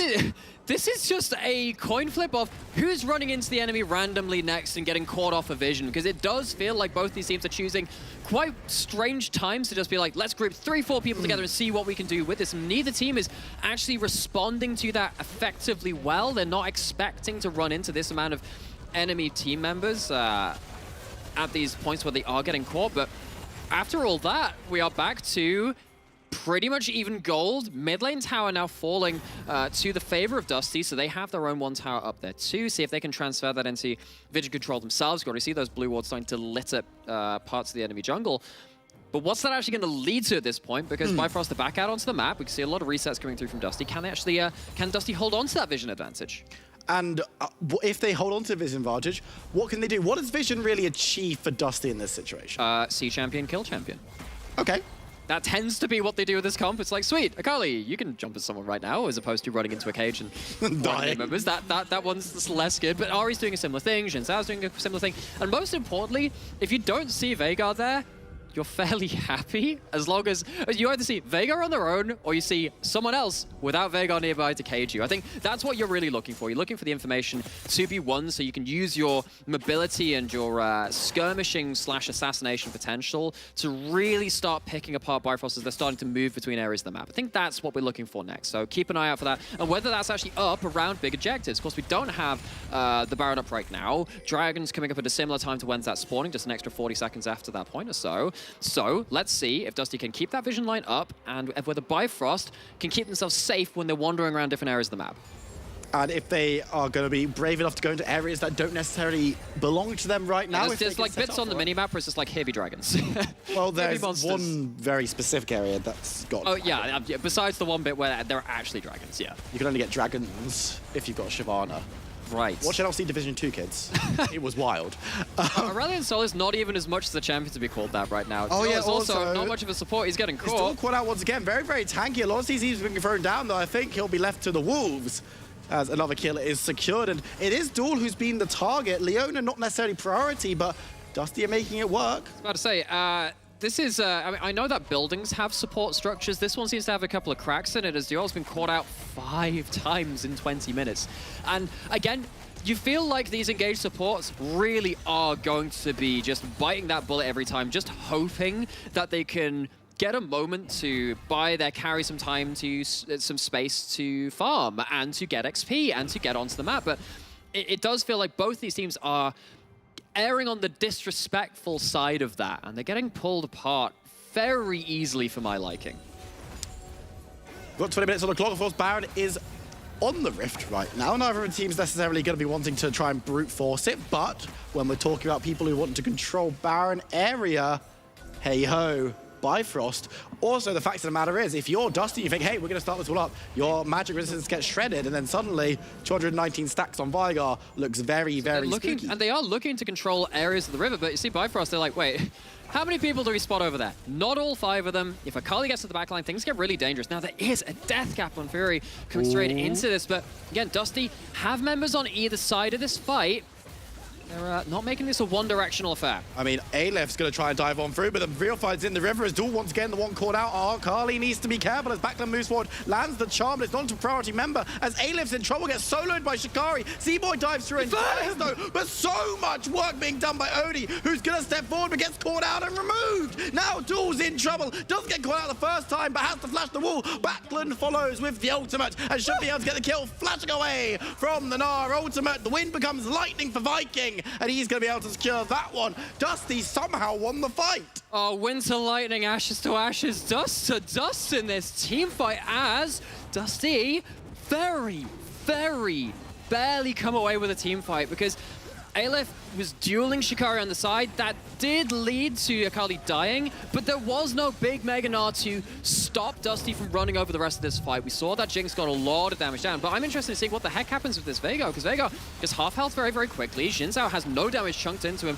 on the same side, and then at this point, you have to stand so far back, and it's the hook. Of course it's the hook which ends up finishing him. And FGG, really, really important moment in there. Of course, things go from one side to the other as a house takes down Jinx and really stops Bifrost from losing huge amounts from this. But still, that's a bit of a awkward moment for them as they were taking a lot of fights. They were losing a couple of these picks, but they were still somewhat in control. Losing a dragon like that and losing a fight is a little bit awkward for them now. Absolutely, and you can see Dusty feeling pretty decent about that one. Grab themselves the first dragon of the series, it should be noted. Yeah, so going to be slowing that one down. Cloud Dragon's not necessarily the most impactful thing in the world, unfortunately for it. I think in this game, when you're dealing with Veigar cages, I feel like it's actually quite important. Because there are a lot of times where like you walk into a Vega and it's like, haha, Cage, and they're like, I'm actually slightly faster now. That helps quite a lot, thank you. There's stuff like that. You have a lot of low-range champions trying to make your way into the confrontation, and of course you try to pick people off by walking around the map. So actually just the rift itself is quite important for both these teams, particularly Dusty as they're trying to, again, as we saw in that last fight, make things more than just about one direction, run into all the CC. So I feel like Dusty, they benefit a bit from this if they utilize it correctly. However, if you're walking into areas like this and the cage becomes very important, this kind of stuff happens. And also being thrown at FGG, not much being achieved. Now Seaboy's diving off, looking for the kick, but can't find it. Finds it off finally, but he's going to go down to Backland on the back. As you can see, Shikari moving on forward. This could be impactful. They managed to get the kill onto Aleph in Vent's backline. Vent gets caught. No ultimate from the Gnar now, though, as he throws another Volt. Not going to be able to secure anything. Backland forced to ult away with that last charge from the cage. But again, it's going to be an even trade. Even-ish. Well, I mean, Aleph does end, of course, dying in that one, but you can see how difficult it is for both teams to establish vision in a safe manner, and it's becoming more and more important. Both teams really realize, okay, we got to protect this vision. Let's just stand on top of it, but CY gets a little bit bold in this one. Hits, of course, the Sun away, follows up with a resonating strike, but he is not that tanky. He tries to find his way out of it, but these fights become so brutal so quickly, and actually, I think what's really helping Dusty at this point is the fights are happening in such a short time scale. Almost like 2/3 of the fight are covered by a Zhenzhou ultimate. So Viking is getting lots of value out. The fights go longer. Maybe we'll see that start turning around again, but as it starts with the short fights, Dusty are just about piloting it to their advantage, although it's close. That one, of course, is very even. And I mean, something that should be noticed as well is that we are yet to see Shikari effectively contribute to a team fight. Because he's always getting there a little bit late. Maybe the Mega Gnar isn't quite stacked up, but he goes in and the Dragon, when you think, oh yeah, you know, he got 2 kills, but still, that's not the Mega Gnar to save the rest of his team. It's like, yeah, he's still having an impact, but it's not quite enough to do what the team comp needs to actually allow his carries to survive. It's not a case of him saying, look, I'm going to get this massive one, we're going to win this team fight outright. It's a case of, I'm going to throw a house directly into Venza's face and secure the kill. Here, that's not very good for sure. No, 9 out of 10 doctors would not recommend that. And the other doctor is Mundo, and he doesn't have a license. So... Slander, lies and slander. That's true. I think he admits it at one point. I believe he says something to... you know, I haven't checked all of the new voice lines. He's gone into business from what I hear anyway. The numbers do go up. The stonks are rising quite heavily. And of course, in this game, sadly for Dusty, their stonks have met themselves a bit of a plateau because they came in, of course, with that win streak again, 9-0, coming into this.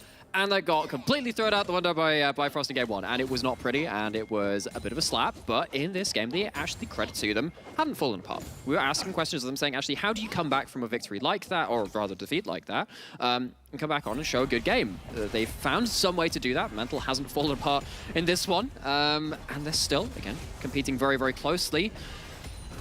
But, we'll live to see if they can win this game too.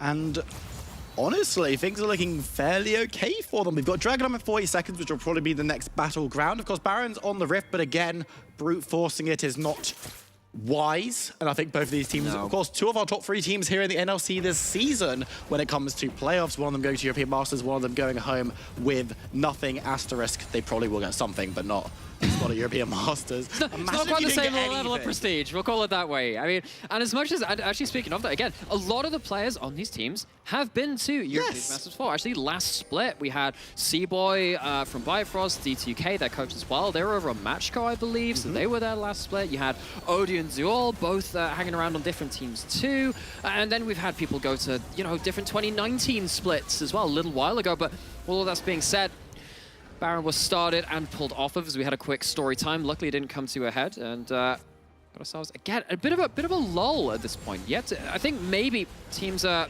less likely to go beyond their vision lines at this point because they've been punished so much at this point. There's a lot of damage onto C-Boy. Watch Aleph on the backside looking for a flank. Needs to be careful, but a nice catch. Want to get onto Duel, and the backside Backland gets damaged through as C-Boy dives away. Duel can't do that though, and he's going to go down first victim of the fight. Another one goes through, but it's traded. It's a 1-for-1 as Fury puts down the cage, but Odie's all alone. Venza needs to be careful. The minions are trying to do their best, but Aphelios is the one that goes down. But meanwhile, C-Boy diving forward, looking for Ari, cannot find him as Fury and C-Boy limp away. And as we're talking about the Baron saying, oh, things are slowed down, they don't want to go beyond their vision because that's been the real death blow for so many of these fights. And Bifrost, they know the Baron's going down, their hand has been forced, and Backlund takes out a chunk just before they engage. The hook comes through, forces the issue after that point, and Dusty, they've managed to hold on after a bit of a rocky early game in this time and get themselves the first real advantage in this game between the two teams. And I mean, Bifrost set themselves up for Dragon's Soul as a very, very small consolation, but let's have another look at this team fight. So again, Backlund playing goalkeeper a little bit, ALF of course on the other side, looking to close out things, and this is a very, very nice approach by Dusty. They have the solo laners in range on different angles to make sure that there are too many angles to cover for the side of Bifrost, and Veigar doesn't get the best value out of his kit. Venza very nearly dies on the back end of this. If they had taken down the AD carry, maybe that's not a Baron. Things, again, very close to the wire between these two teams, but Dusty love the way that they approached that fight. Bifrost, sadly for them, they were kind of forced into that position. I don't necessarily think it's a mistake to go the way that they did. It's just they were forced into an awful situation. They paid the price for it. And now they paid the price with the Baron buff going to be secured on 2 members of Dusty. I believe it's Baron on 4. Yes, I think that was just the one person going down. Yeah, I believe so. Unless FGG randomly died at the end, I don't think he did. ALF, of course, ALF got a dark matter to the face, which was not so nice. As Fury's still putting out huge amounts of damage, and has Anathema's changed third now. So if you're diving in and you think, haha, I'm going to go in, and you don't check your hotbar to really, and you can see us actually on Ari there as we're hovering over that champion. Backlund goes in and goes, sweet, I'm going to go in for an Everfrost to see if I can root people up, and you go into the cage, you are not moving for a great amount of time, and you're probably going to die horribly during it. Which is exactly what Veigar wants to do. That's his entire job. That is actually what the champion does. That is exactly what he does. He is evil. Stop laughing. Sorry. Thank you. Dusty have found themselves this Baron and moving up towards the top side, going to be able to secure the top lane tower. And hey, they're managing to get territory. This is deeper than they went in game number 1. And you know what? Maybe the trick for Dusty is Viking not getting loads of early kills. Maybe. Well, I mean, you say that. He's still 4-1-9, leading the charge in a lot of these fights too. We talked about how his ultimate was so impactful in the mid game, getting close towards the real late game at this point, though, cresting 30 minutes. And Dusty, they get themselves the Baron buff, grouping up a little more, but how quickly can they actually siege down these turrets? Again, the cage becomes so annoying to play against if you try and go for dives. You're not really emboldened to do that. They're still finding themselves some structures across the board. This is not going to be a base-breaking Baron, however. No, it's not going to be, which, I mean, for first Baron in a very contested game is not the end it's not of the world. likely to. However, against this comp with what you've bringing to the table too, you were unlikely to reach inhibitor turrets and realistically threaten them. Yeah, I mean, with first Baron, the rule has generally been taking everything outside the base on first Baron is very nice. It's kind of the anything better is very, very good. Anything less is kind of like, eh. I mean, we'd rather get all that stuff, but it's okay. And for Dusty, they've grabbed themselves all but one. That bot lane tower still standing. They've got a little bit of time on Baron left, but it's really going to be negligible. That's housekeeping time. It's just like, sweet, we've got enough to keep our minions alive to push them into the enemy side of the map again. You can see that 3 members of Bifrost are stuck under their mid lane, well, the remains of the mid lane in a turret. Of course, that was taken as one of the structures during this push. And after all is said and done, what was an even game before that fight, really, has now exploded into a 5.5k gold lead. And you're going to have, yes, Shikari pushing out top lane and trying to regain some territory across the map in their own right, push up some waves. So they can at least have one area of the map they can put down vision and then play around. But Dusty, much more in control of this game as they have been in either the first game or the remainder of the second game, however. And I mean, it's mo money, mo momentum, according to our analysts, but it's going to be a lot of damage going on to ALF, who's going to go gold and see why it's actually taking up tower. Vikings turning up, but there really wasn't a health bar to work with. This might save the tower, though. It does. I mean, you're still getting away. Well, I mean, I was about to say, you're getting away. No, the Baron buff's already off, so that actually doesn't really apply to that much. It's just ALF, sadly on the Akali, not finding the best angle, or rather like, he has not been the beneficiary of the team fights. He's not got a lot of the kills. Again, we've seen that Venza has picked up quite a lot through this. Of course, the Ahri and the Xin Zhao in a similar kind of way. But the Akali has been sat there going like, hey, yeah, I'm going, and just gets blasted, and they're the one person that's getting blasted so the rest of the team can succeed. Question is, actually, at 1 and 5, are you now at a point where Bifrost can throw less at you, and you have less impact on those flanks, which, again, you have been contributing quite heavily to?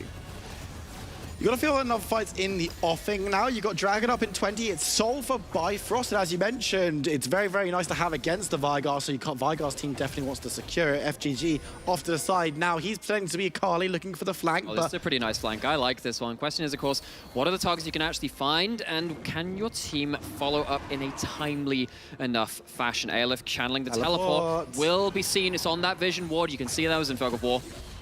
And now ALF's just gonna run on through, just puts up the sweeper, but could be in trouble. Shikari's there, but he doesn't know that FGG is there, but he's just spotted him as he stands still. The Dragon's been started up. Viking caught in the cage, diving forward. Can't find too much. FGG's being tasted away as Shikari's getting mad. This could be the opportunity. It's all over the shot. Everyone goes low. The shutdown onto Backlund on the side to start us off. Viking in the back of the pit will be caught out, diving forward, pushed back and deleted. It's Dusty still fighting though. Aleph running around, diving out. FGG also there, but C-Boy's chasing through. The Dragon Soul secured. That's the execution. It's all going wrong as FGG running the final survivor, but C-Boy may well take him. It will take a while, but it should be the ace. C-Boy actually going to be caught up onto his tower. This is kind of a little bit irrelevant, but I think well, the rest of the team's pushing mid. I mean, I feel like that's it. I feel like the straw is finally broken. But that is the straw that broke the cancer. And momentum felt like it was with Dusty until the end. But right now, we've got Bifrost, who are going 2-0 up in this series. How did that go so wrong so fast? And that is a clinical finish by Bifrost, don't get me wrong. And all praise to them for that, but that game was in Dusty's hands. They threw it at that Dragon fight. They had really awkward execution on that team fight, and they were hugely punished for it. I mean, punished with the Nexus, which is the biggest punishment. Normally not a very good trade. Trading your Nexus for anything is usually fairly bad, but now the problem here that I'm seeing, Dusty have lost twice. That is a back-breaking defeat because Dusty probably should have gone through further and further into that game. I'm not gonna say they should have guaranteed won it, but it was their game to lose, and they did.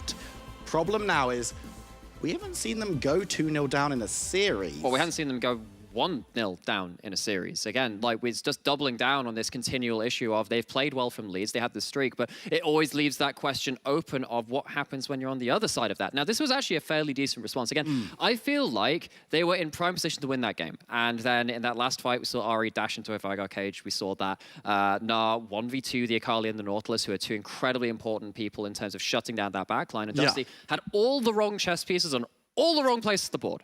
And we're going to jump to a short break. When we come back as our analysts who are going to try and break down the chessboard. Hopefully they don't flip it. Don't go anywhere. We'll see you in a few minutes.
Welcome back to the NLC after another victory coming in from Bifrost, Dusty. And at the merge of getting out of playoffs, getting out of the place for you Masters. And I know you're looking at me with that face. Triple. I mean, okay, I tweeted yesterday that so far, any team that have predicted in the playoffs have miserably lost. And then I preemptively apologized to Bifrost in advance because I knew I was going to predict them because they're the obvious choice. Yeah. And they replied to me, don't worry, good teams can break the curse. Okay. Initialize. Yes. What can Dusty do now to bring back the curse? They need to clean up their mid-game objective fights. Yeah. Underlined. Don't get me wrong. We had some issues with the barriers to execution for them in this game. And in fairness, they actually matched up pretty well. It was a back and forth for a long time, and they were in a pretty good position for a while. But then they horribly threw at the Soul fight. Like, again, it was a great cage that zoned people off. Yes, there was some good Mega Gnar play, and the barriers eventually, as we said, but you cannot do this consistently in games. Throw away big leads around objective fights, and a lot of that is on actually setting up your vision control and being there in the river with time to spare, and they're just not right now. I completely agree with what Initializer said because we talked about the setup around the Rift Trail. What Dusty does is they move Venza to the mid lane and they play with 4 people into the river. It was the case, they took the Herald, but I feel like even though, yes, the control around the objectives is not great, I just felt like Dusty fell short in actually executing the team fights. A-Leaf getting caught on the side, and then the entire team getting caught by huge failures ultimates over and over and over again. It doesn't help at all, and this was a fight that was actually very scrappy that they were able to win. Had it not been that scrappy, it wouldn't happen, and we've seen other fights where actually Bifrost were able to clean up completely. I feel like at this point, yes, we know that Dusty know how to teamfight really well. I just think that Bifrost are just that much better at teamfighting at this point. I think that's a fair point. What I'll add, though, is I will give credit to Dusty for breaking apart the battle lines to keep it close, because it wasn't easy. We did actually see some pretty good moments where Akali did get into the back line, where the Ahri did get to turn around after, some slightly shaky bits in lane where there were some lane ganks that caught people off guard. And again, Viking was making life difficult for C-Boy in that early game. But those are moments. It's not consistent enough, and Trouble's exactly right. Bifrost, at least for my money, are team fighting better right now. The tradition moves on that Dusty gets the early game, but Bifrost always come on top on the late game. Objectives-wise, you guys are talking about that. It's the second time we don't see any dragons coming in from Viking. I felt like, agreed, and I'll touch on Viking in just a second. I felt like the adaptation that they also had in the draft, going for the Nautilus, taking it away, denying it, giving it to FGG. He was roaming the entire map. Really well on it. Yeah. Absolutely fantastic to watch him on the Nautilus. What I think needs to happen though here is that I feel like if you can punish C-Boy, do it with a champion that can maybe snowball better. Yeah. Give him the Zinzao and play the Rek'Sai, maybe. You need something, having that assassin in the mid lane. I feel like we just need to see Akali in the mid lane in the hands of backline. You have the guy who's undefeated onto the Akali. I felt like the fact that A-Leaf was stuck in an island, getting absolutely punished by a Gnar on a side lane. This Akali just never got rolling, and that was very problematic because once she entered teamfights, it was like, oh, should I have to play into a Veigar now and a Lee Sin? Oh, there's a Leona. Oh, that Aphelios is hitting me from literally his house as well. So it was just so difficult for A-Leaf to play the game. I just want to see good old Dusty give maybe the Zinza away, grab the Rek'Sai for yourself, give the AP Assassin to Buckland, and allow A-Leaf to do A-Leaf things with a Gragas or Aatrox. I'll give you more information. Dusty picked red side. Great. So, I mean, that's partly what I want to see. Look, it's time to throw something different out. Give me something that's a little bit more comfort. You're already 0-2 down. It's time to try something different. Yeah. And they've gone for 2 relatively similar comps. A bit of pick in your solo lanes, more of a pick options from the likes of FGG, plus a hyper carry from AD carry. That's fine, and you could see they could contest, but they could not win. Go back to comfort. Get Viking on something a little bit different. Maybe the Volibear if you can get it through bans. Maybe the Rek'Sai if you can get it through bans. Get FGG on something like the Nautilus again, and roll from there. It's time to flip it, time to go back for comfort, because clearly at the minute, you're just that little bit outclassed in the team fights. I guess we're all in agreement with this situation, and now Dusty against the wall needs to find something. Bifrost just needs to repeat it again to move on to finals and secure themselves a spot at EU Masters. So don't go anywhere. We'll be right back after the short break. I'll see you soon.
Champion select for the third and possibly last game of the day.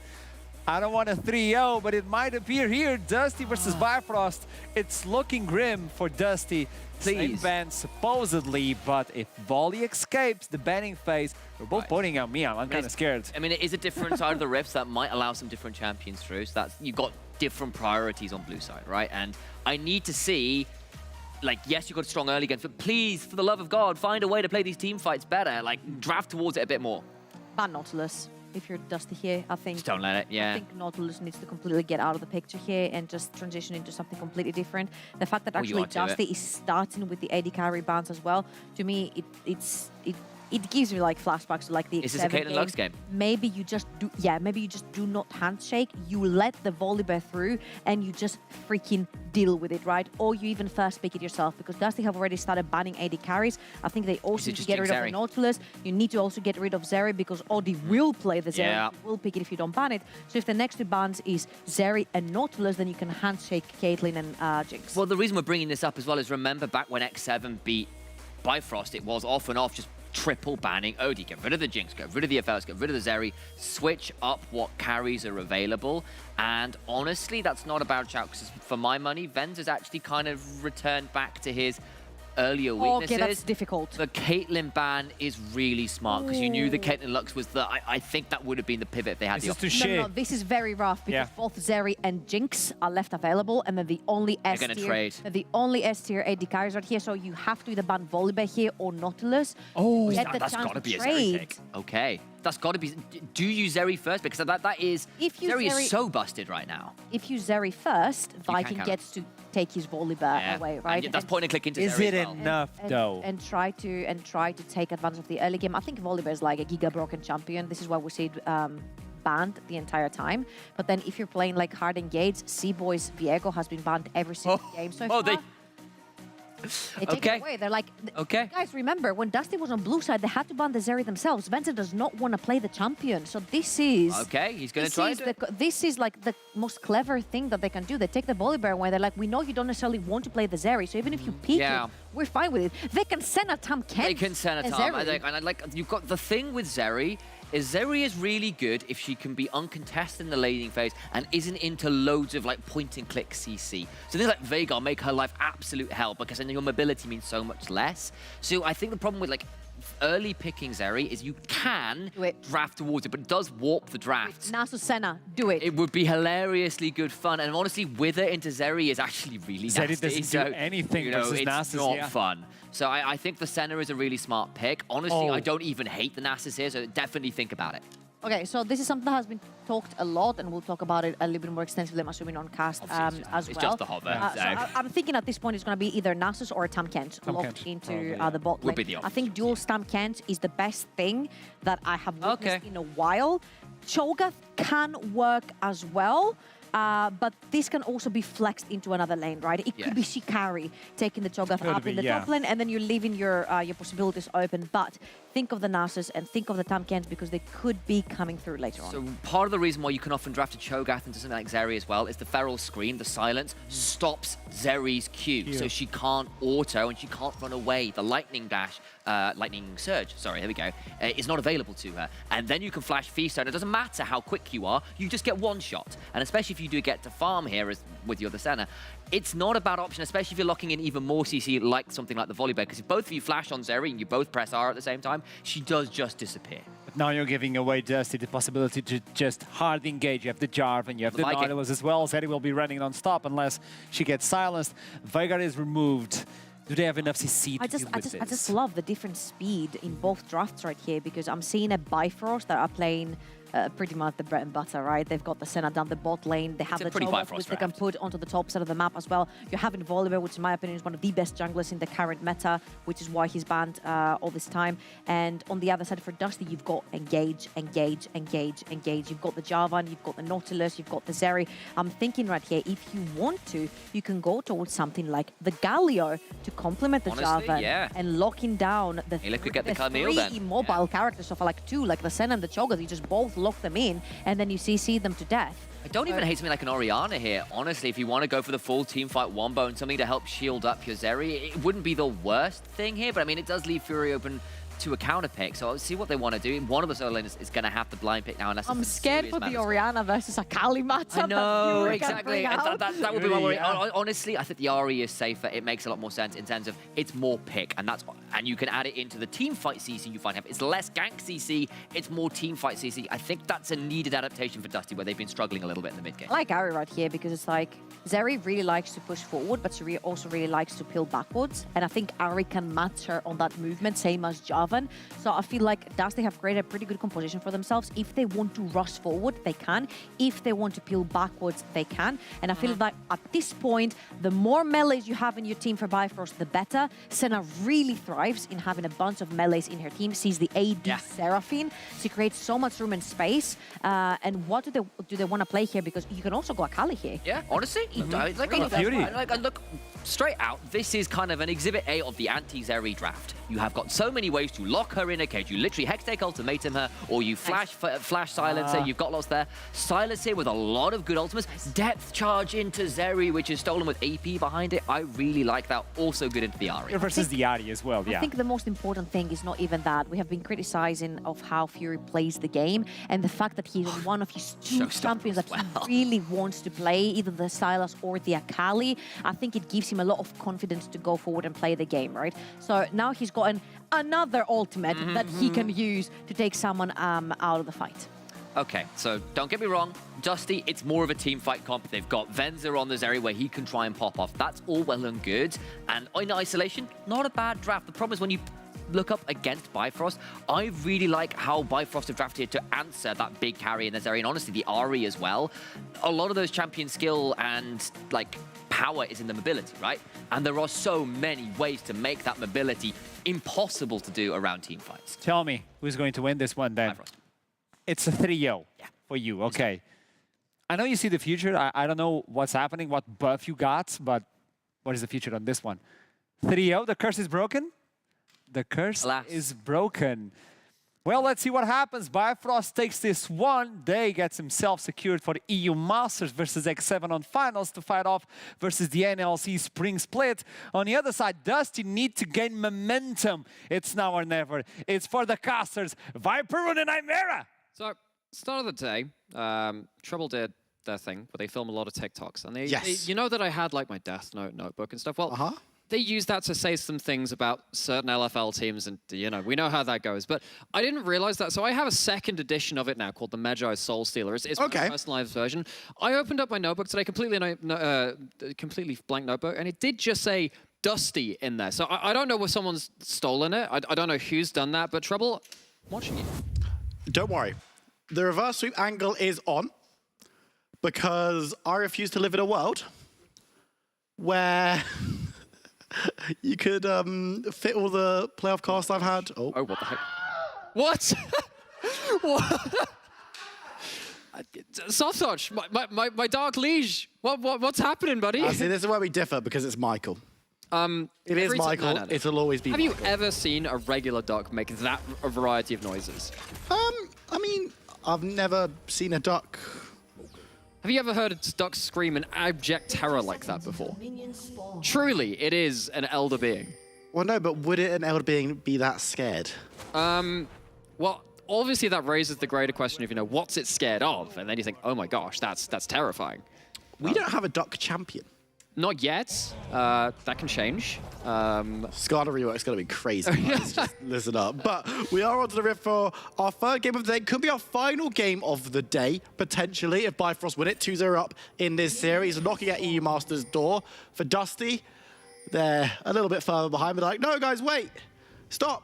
That's our door. They would love to keep a foot in it and keep themselves in the question. Very long legs. Like you. Your legs, you are uncomfortably tall. I am actually mostly legs. They are, yeah, that's me. And not all his. Crazy. I grew them myself. Did you know that? But either way, Bifrost, you've completely derailed my train of thought here. League of Legends, I thought we had an agreement here. But I think that, you know, you look at Dusty and you think, okay, they have to win this game to stay alive. There is a mentality thing about that. But looking at the sheer analytical side of things, I mean, I look at this and I say, look, I mean, these are two very low-range compositions. And they have lots of champions that want to really brawl it out. But when you have such low compositions with a Set, a Silas, a Cho'Gath, pretty much everyone on the Rift, you sat there like, wow, this is going to be absolutely bloodbath territory. And the problem I feel here for Dusty is that while they have a lot of champions which are still fine in low range, they can just get brawled. Odie in trouble, has to flash, has to heal. The Ignite burnt in as Duel moving forward. And you know, I like this adaptation a lot, to be fair, from the bot lane. Duel last game got caught out a lot, and he's like, okay, catch out Cho'Gath, I dare you. And that's the thing, like, you're diving into a Cho'Gath, you get hit by one Q in one fight, suddenly that's everyone piling onto you. You know, that Q has such high value in this game. And as Sam was mentioning on the desk as well, actually, the whole desk was mentioning in terms of there are a lot of Zeri lockdown/counter champions as well. You have the Camille to lock him in place, Feral Scream to stop him from pressing Q. That's actually an interaction I hadn't thought about before, and then I realized it had been picked a couple of times into it. I was like, wait, that actually makes perfect sense. Why didn't I see that before? But of course, that's later on into the game. Early game, before. Viking just going to go for the fight, but Seaboy gets the stun, the shield, and moves away. Actually got the buff as well.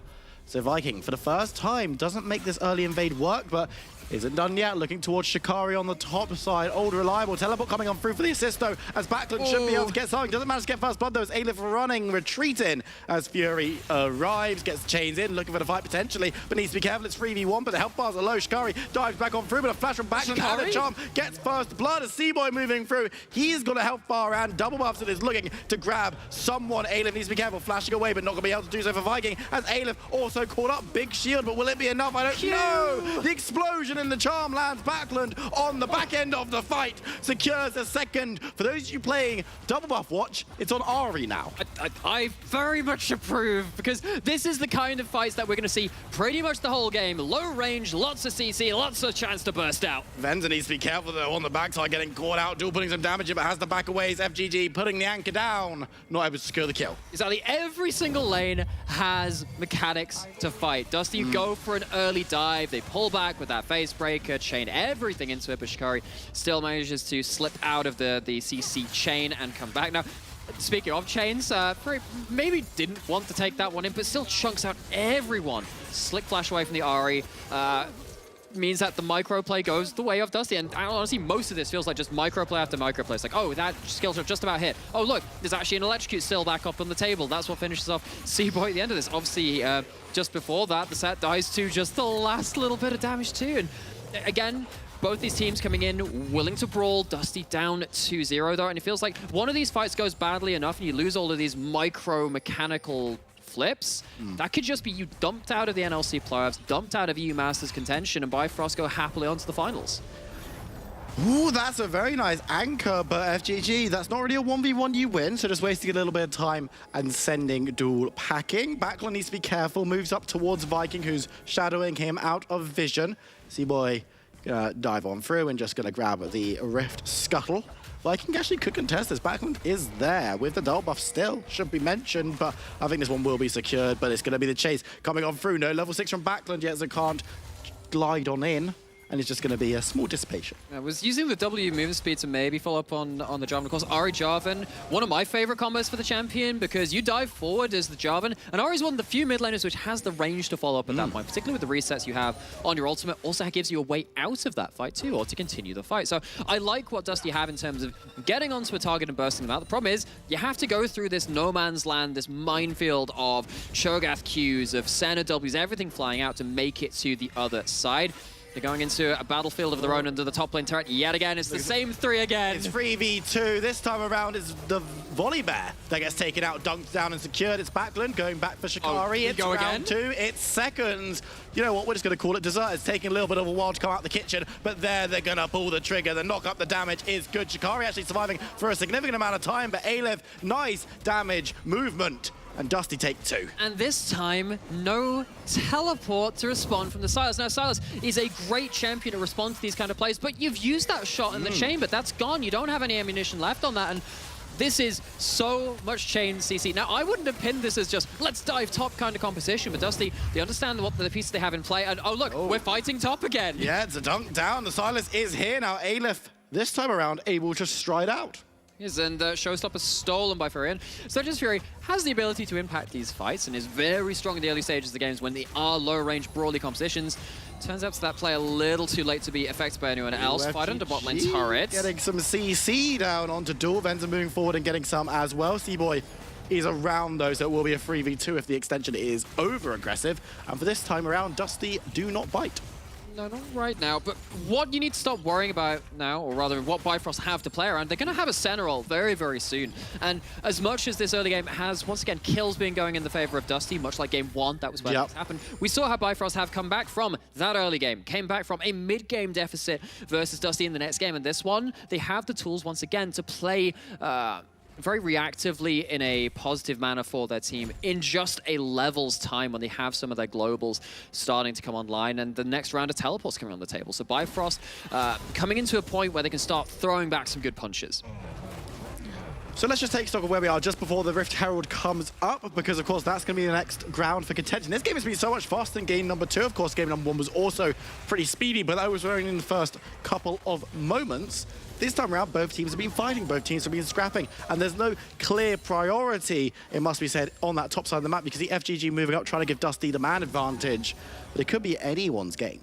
Absolutely could be. And again, just to stress how important this game is, of course, Bifrost win, they're at EU Masters. And then we have to start asking questions about, you know, what do we think about this team going to that level? They have kind of put Dusty just kind of to bed in this one, just they have done, Dusty had done with their previous teams. Yeah. And even though Bifrost came into this game after a loss of their previous series, got to remember that was against X7. This team with so many stacked members, and the winner of this obviously going on to face them in the finals. So have to see really if this is the benchmark for how well they're going to do later on into not just the NLC, but also into the level above too.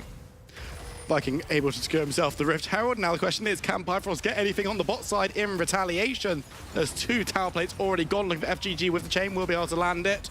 And a knock up as well, but the Rupture's not going to be able to do too much work, as it looks like Dusty are going to survive this time around. And it's Viking goes in, grabs himself a blue buff, could look towards the top side. Is there somewhere specifically you'd like to see this Jarvan drop this Herald Eye this game? I mean, it's like, do you want to see me dive top lane?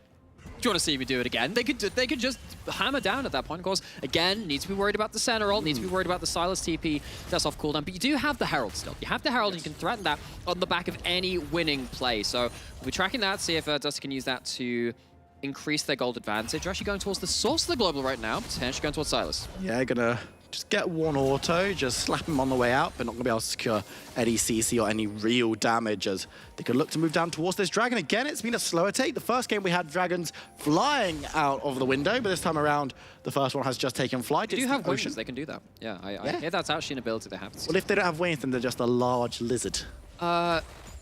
Okay, well that's not necessarily true, because there are different depictions of dragons which will fly without wings. Yeah, but this one, these ones. These ones, particular ones. I mean, I know the difference between a drake and a wyvern, because wyverns don't have arms. They don't? They don't have arms. And turns out Fury has hands, as he's really trading heavily there, stealing away the Spirit Rushes back on the Well, coming into the back, though, Venter's in a lot of trouble, rooted up, and then the volley bear's going to follow through with his own CC. Venter looking for the damage, will be able to get the trade, flashing forward and taking down Odie, but does lose his life. And, I mean, Duel didn't have the ult on the Cho'Gath at that point, so you couldn't get the stack onto the champion, but didn't need it. Damage was there, but you're right. Sender does fall at the end of it, 1-for-1. Feeling like a bit of a opportunistic trade there from Dusty. I felt like they should have just lost their AD carry straight up either way. Both AD carries going down, and how did this one happen? It's staying in the brush, Bifrost kind of baiting them in, and there was a well, actually, I was about to say, was that a cleanse? No, of course, no cleanse. Actually, they're on zero just to get confused with the particles, the ultimate, but Seaboy coming down, and last second flash saves them from it being a straight one. Fury looking for Backlund, who has to flash away, but the ultimate's been stolen. The tower's turned off. Vikings there, though. What can he do? Trying to get some damage down. Looking for the CC. He won't be able to find too much as the flash away, but there's the characters and catching out Seaboy. Again, it's a 1-for-1 for now, but Duel moving forward has Devour trying to get on top of Jarvan. 4 will be able to do so, but not near damage to get the executed Viking. Trying to get away, will get away this time around, but he's on the wrong side of the rift. FGG survives under tower as well, so it would just be a 1-for-1. Oh! How does he has the empowered recall? Gets out without even anyone closing down his position, and that's gonna be what, just 1 kill onto the Ahri under the turret, and then walking away from that fight. This is again following on the trend of, hey, don't both these teams have a lot of ways to fight in the early game? And we can see that again and again. Bifrost actually using their chance to tower dive at that point. It has been Dusty doing that towards the top side, but Volibear's ultimate makes it so much easier to pull off those kind of plays. When you get around to this kind of mark in the game, when you have a lot of damage to follow up on it as well. And Dusty kind of losing out a little bit on that side, but not as badly as they could have done. Again, that's kind of like the last couple of plays have been along those lines. Backlund in retreat. FGG is there, Viking is there as well. Seaboy might overextend, going to be called out by the Bifrost, and now it's 3v2. The charm onto Silas. A lot of damage goes onto him as well. He can't find a way out, and Backlund picks up the pick, and this time they get one. Yeah, I mean, that's overplaying their hand from Bifrost, and that's something that we were seeing a bit from Dusty in the previous games. Bifrost going a little too far. While this is happening, though, more plates going down bot side, more pressure going towards the 2v2 of the center Cho'Gath, but that is going to be returned in kind by Dusty, dumping the Herald, which they had claimed earlier. Viking on a bit of a warpath, ends up bot side. Yeah, and now this could be a bad fight. He's silenced, he's devoured, he's taken out as Duel moving forward, gets the rupture, but it doesn't land onto Venza this time around. FGG will keep him in place so they can secure another kill. Odie goes invisible as FGG and Venza make their way out. Seaboy is following. Ultimate is available very, very soon on the volley there, so could look for a quick dive. Well, what they could do is just use that as threats and say, you can't stand under turret, so that's going to go down. Of course, first turret taken by Dusty in the mid lane, and as much as Silas is very happy to be brawling around early, leaving lanes, once you lose that mid lane out of turret, it becomes a little harder for you to really be a control tower on the map. And luckily for them, with them taking the bot lane out of turret to their own favor, maybe they can shift the center Cho'Gath to cover that lane, because losing that mid lane out of turret was very, very important for them. But see how much damage Cho'Gath has. Does quite a lot. E, with the amount of base damage it has, chunks out enemy Jarvan and gets a well-earned kill inside of Bifrost. And Bifrost now looking towards this Dragon. First one of the game. Remember, neither team has been particularly interested in this Ocean Dragon. As Viking move forward, catches out Seaboy in the Cataclysm, forcing his ultimate to be used in response. And now the Dragon's going to be taken up by Dusty. This one should be secured quite easily. 14 minutes, almost on the dot, are going to secure the first one of the game. And it's going to be a mountain for our second, so we might be getting something a bit more active as our soul. I mean, if it ends up being something like the Hex Tech, which is largely argued to be the strongest soul in the game right now, I think you'd very much favoring that on the side of Dusty, and they have themselves. Again, this is the latest first Dragon. Dusty having themselves both of the neutrals taken in this game so far. Of course, in the first game, they didn't get any, basically, for the early game. They gave up that early Soul, gave up the first Herald, and they really struggled to get themselves on the board with that. So, Dusty, after all said and done, heading gold, just by 1,000, heading kills, and they're, of course, still keeping even in structures with that mid lane out of turret going down, which of course we already harped on about how important that is. Question is, again, what do you do at this next phase of the game right now? Because that's kind of, you've used a lot of your early brawling to get those advantages. What can you do next to seamlessly kind of keep on building this advantage? Because they've struggled to do that in this series so far, and they couldn't close out when they had the big advantage the last time. So what's your game plan from here on out? We know that you can still brawl about. You're going to have teleports to worry about again. The center, of course, means that maybe you have to be a bit more tempered with the way that you're going about your aggression. But with you Jarvan and your Ahri getting quite far ahead with a lot of target accessibility for it, that's where I'm looking for them to kind of put them on the map and say, let's catch someone out. And I mean, grabbing that second Rift Herald is going to give them the opportunity to use the battering ram to try and open up the map just a little bit, because the more open the map is, the more opportunity you have to take those fights, to catch people out, because you've only got half the map to work with right now. You take down the outer towers, top or bot, suddenly an area is much, much easier. And when you've got Baron coming up onto the menu in less than 5 minutes time, there's another Cataclysm being thrown down onto Seaboy. Venza's there as well. FGG moving through. It's going to be a really big team fight as the depth charge is blown. Venza's called out and removed. It's Duel showering down, but now Aleph is up a creek and hasn't got any paddles to find his way out. The damage is there. The shield's fine, but he won't be able to get anyone as he's taken down by Odie. Can't cancel them anymore, and Venza once again just in an awkward position. And just because you can hop over fights right into the thick of the fight does not mean you always should. And this one, trying to close down the jungler, turn around that fight, and can't roll on to something else, but Venza goes in far too greedily and far too deep, and Bifrost eat that fight up so easily, even though, again, we knew that Dusty were trying to look to, again, roll over their advantage, but Venza gets right into the thick of things, and maybe just doesn't respect the fact that Shikari can be roaming so quickly to the play, and both him and Aleph pay the price for it. And the problem is now, you had a Dusty who were talking about, hey, has started to build a little bit of momentum in this game. Things look okay. Losing two members has thrown things back dead even. You look at the momentum graph, it's shifted back to being right down the middle in terms of who our analysts think will be taking this game and who's in control right now. Where's the next flashpoint? Where are we needing to keep our eyes in the next few minutes? Okay, so there's obviously not an obvious one besides the Dragon's quantitative objectives. I think really you're looking to see what Dusty will do about the center Cho'Gath who continue to push, because this is what happens when they get to have free reign. It's very dead Venza. Drives. There you go. I mean, Venza once again stuck alone, farming. and being very, very exploited for it. Game 1, much similar on the Zeri this game, not the Jinx, but still getting really punished for just trying to get XP and farm, and Dusty not able to shield the AD carry to the point where he can really get resources enough to become a threat in this game. And I mean, for Bifrost, you're looking at the performance they put in this time around. We haven't seen a perfect performance from them this game so far. Viking and the Dusty crew have still been able to exploit a couple of weaknesses in the early stages. However, you've got to say they've been playing this one out exceptionally well disciplined, and yes, they're going to be looking down the eye of another Herald in the top side, but Duel's moving forward. This will be a 3v2 if they take the fight. I don't know if they're going to want to. No teleport coming on through. The Cho'Gath is a little bit overextended. Damage coming down. Backlund trying to dive on through. Gets the depth charge as well, but Odie on the side is putting in a little bit of work in terms of trying just to dissuade. Can't get the damage, and they will lose the Cho'Gath as Dusty get a pick. So Dusty, they get vision control in top side. They're pushing towards that turret. And yes, Duel turns up, but Dusty have the teleport themselves to respond at this point. Top lane in a turret, very low HP, and Shikari sat there trying to defend it, has to call up resources, and Bifrost weren't particularly ready to play, but it's Venza once again being aggressed onto. Not quite caught out this time though, but it's very close to it. I mean, yes, some support collapsing through. Viking FGG chasing Bifrost down the map, and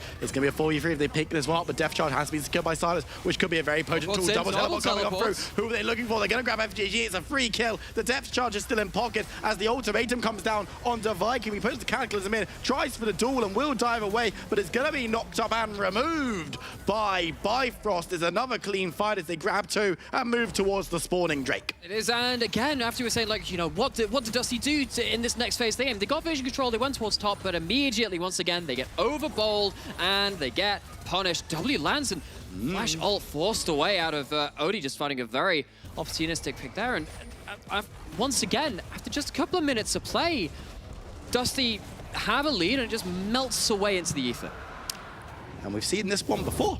We have. We've seen this multiple times. First game, it was much earlier in. Second game, really felt like Dusty were in control of the game right up until that final fight, and then the Nexus ended up falling. And then this one, this is a continuation of a series of plays where Bifrost have just kind of taken the fight that's thrown to them. It hasn't been particularly involved from Bifrost. I mean, they have had the double teleport in, but it feels like they've just been exploiting Dusty's mistakes rather than necessarily just wrenching the game out of their hands. And Bifrost are still very happy with that, you know, to show that they have the game awareness, rather, to exploit those flaws when they show themselves. But Dusty gotta really be kicking themselves because this has not been a clean series from them, anything but it. Whereas, and now they're staring down, potentially barreling out very, very early into the series 3-0. Yeah, of course, they made a very, very deep run into playoffs themselves, but oh, they're such an exciting team when they're on their run too. Absolutely. The problem being, they maybe have come up against a wall that might be a little bit too high. Backlund diving away, but Dusty going to catch him in the ultimatum. It's Bifrost with another pickup. And this time around, the kill goes over to Shikari. And there is no one on the same side of the map from Dusty to protect that. So Bifrost, they spot that out, they count all the members on the rest of the map and say, sweet, this is a free play, and now you're going to be able to open up the map to your favor a little bit as well, take down that top lane outer turret, take out that last of the outer ring, and Bifrost very comfortably finding themselves in quite an okay... I mean, again, the gold is fairly even, but considering where it was and the way that they're playing out these fights, they're very happy with the last five minutes of this game or so, and they're in a very comfortable position now to play out their lane allocations and how they're pushing in the map. Because, I mean, while Venza has been the one that's really been struggling to clear waves, you look at this, Odie on the center, cannot nearly say the same. Odie and Duel very, very content with how this game's playing out. I've got to agree with you. I know it hurts you to say that. Primarily because, you know, that's the dynamic we have to have as casters. If I disagree, it can get a little bit adversarial. Yeah. Like, wow. Screw you, Viper. You're the worst. Zodi picks up another little stun onto Viking, who's overextended, but does manage to get away. Venza might not be able to say the same. He's stunned, though, but there's support from FGG. Backlund comes in the other side, and it's a volley bear sandwich, really, as he gets taken down, and now Bifrost needs to retreat. Odie needs to be careful, flashing over the wall, but still taken out by Backlund, and just like that, Dusty get the dog pile and take the fight. But Silas just doesn't teleport in up until the fight's already over. You gotta feel that Fury could have made it much, much sooner to that fight, but with that fight taken by the side of Dusty, they take down the jungler, they take down the bot lane, which we were saying was so hard to uproot. They go on towards that Baron, they're gonna take it down without contest, and as much as Fury's gone back towards that bot lane, there's gonna be a response teleport, and Dusty, just as we were kind of oh my god. Aleph! What are you doing there, buddy?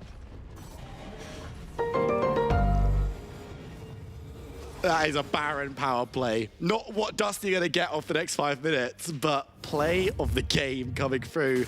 We're gonna get a replay of the fight there. You're gonna need to get your head out of your hands because you need to talk us through this. Oh, okay, all right. Well, this is what happens beforehand because, I mean, you look at bot lane, you see the Silas sat on the bot side of the map, you're like, wow, maybe he can teleport in, but that's 1 kill down. And you see Aleph on the side, he still has his ultimate available, and suddenly you're sat here like, yeah, if Silas is going to commit to this fight, it needs to be much, much earlier. At this point, this ult was completely redundant, but this is kind of what we were saying very start of the game, saying, yeah, both these teams, very low range, very happy to burst people out and just brawl. No, there's no need.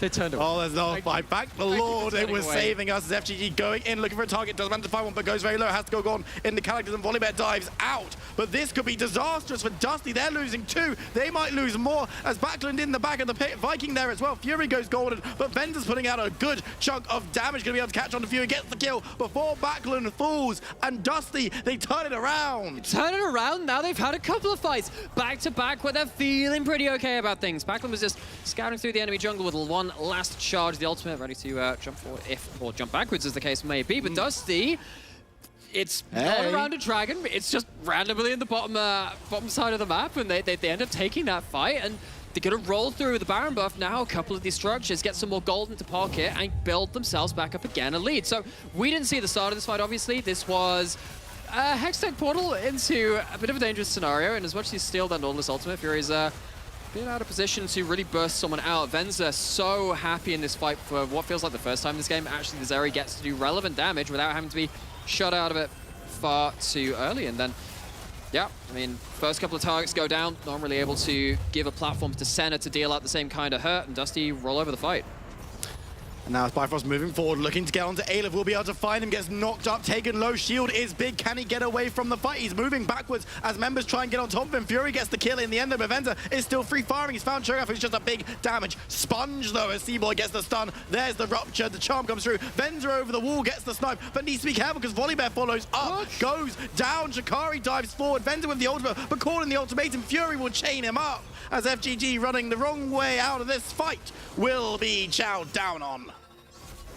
Okay, well, just as Dusty chain together some fights, they throw it at the most important one, which is actually around the objective. Now, Dusty still had the rest of their Baron to play that out. They choose to commit to that fight, saying, hey, maybe we can roll 3 together. Maybe that would work out. Maybe Venza can start putting out the right kind of damage again, but have to see, of course, how this one comes out. This time it's Bifrost who managed to control the zone effectively. They still have the Hextech map to play around, and this time the Silas's attempt goes much, much better. Steals that set ultimate to get themselves into a safe point. And again, last fight was really the story of Zeri actually getting into free fire. This one was a little bit more contested. It wasn't as if they weren't doing damage. That's why, of course, a couple of targets do go down. But you can see how Zeri is becoming quite a focal point of these fights. Absolutely. It's very much a case of both teams keep Zeri alive or assassinate Zeri. And that is what has been the success when these two teams have been fighting in the last couple of engagements. Bifrost, you can get onto Zeri, you can either get her very low or kill her. Hey, job's a good time. If you're on Dusty and you keep Zeri alive for 3, 4, 5 seconds, hey, job's a slightly better one. It's not quite a good one because you need to actually keep them alive with a front line able to actually get them doing damage. But speaking of the damage that's going to be dealt, of course, we do have quite high damage coming out of the set. You look at that build, it's the Blade of the Ruin King into the Gore Drinker. And when they've had the big combos, the amount of AD scaling which goes into your combo going into that is actually pretty big in terms of the turnaround.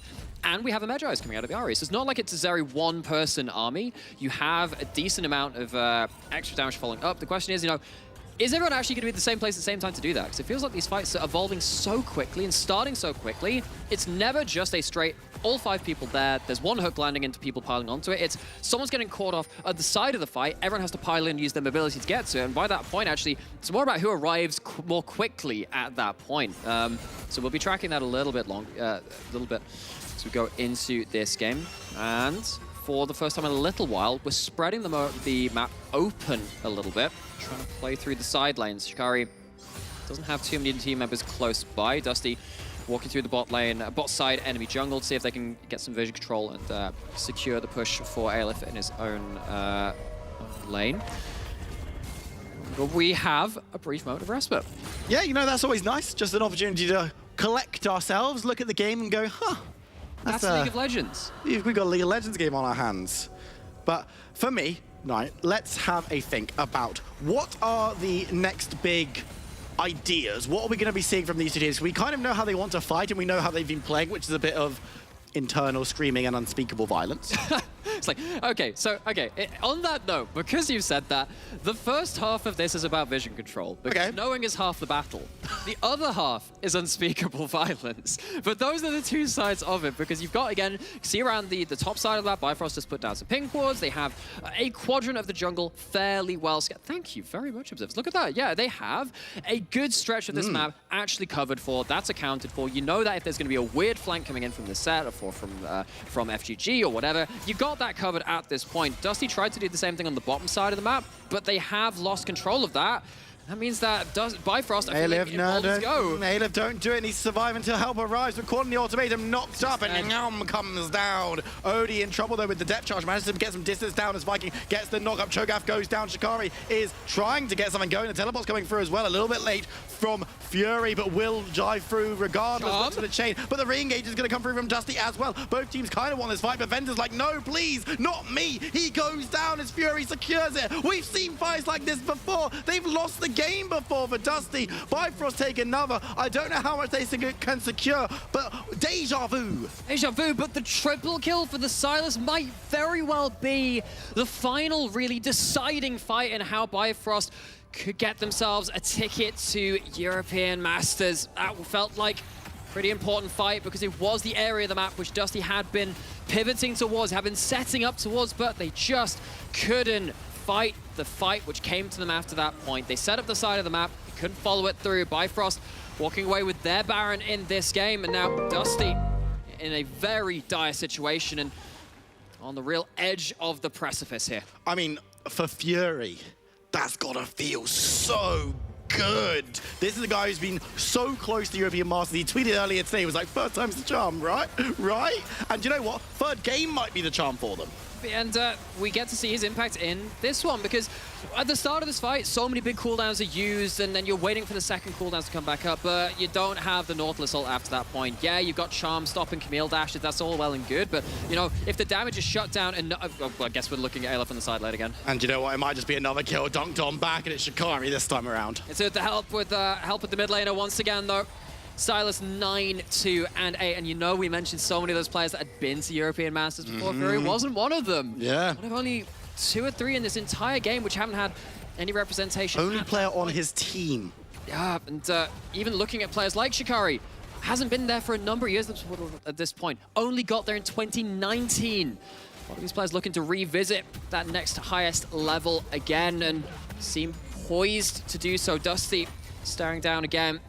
A dangerous team composition. Again, the gold's not that far out. It's not like they're staring down a soul, but Bifrost are starting to really, really test them in the fights. They're not able to really deal with the longer confrontations now.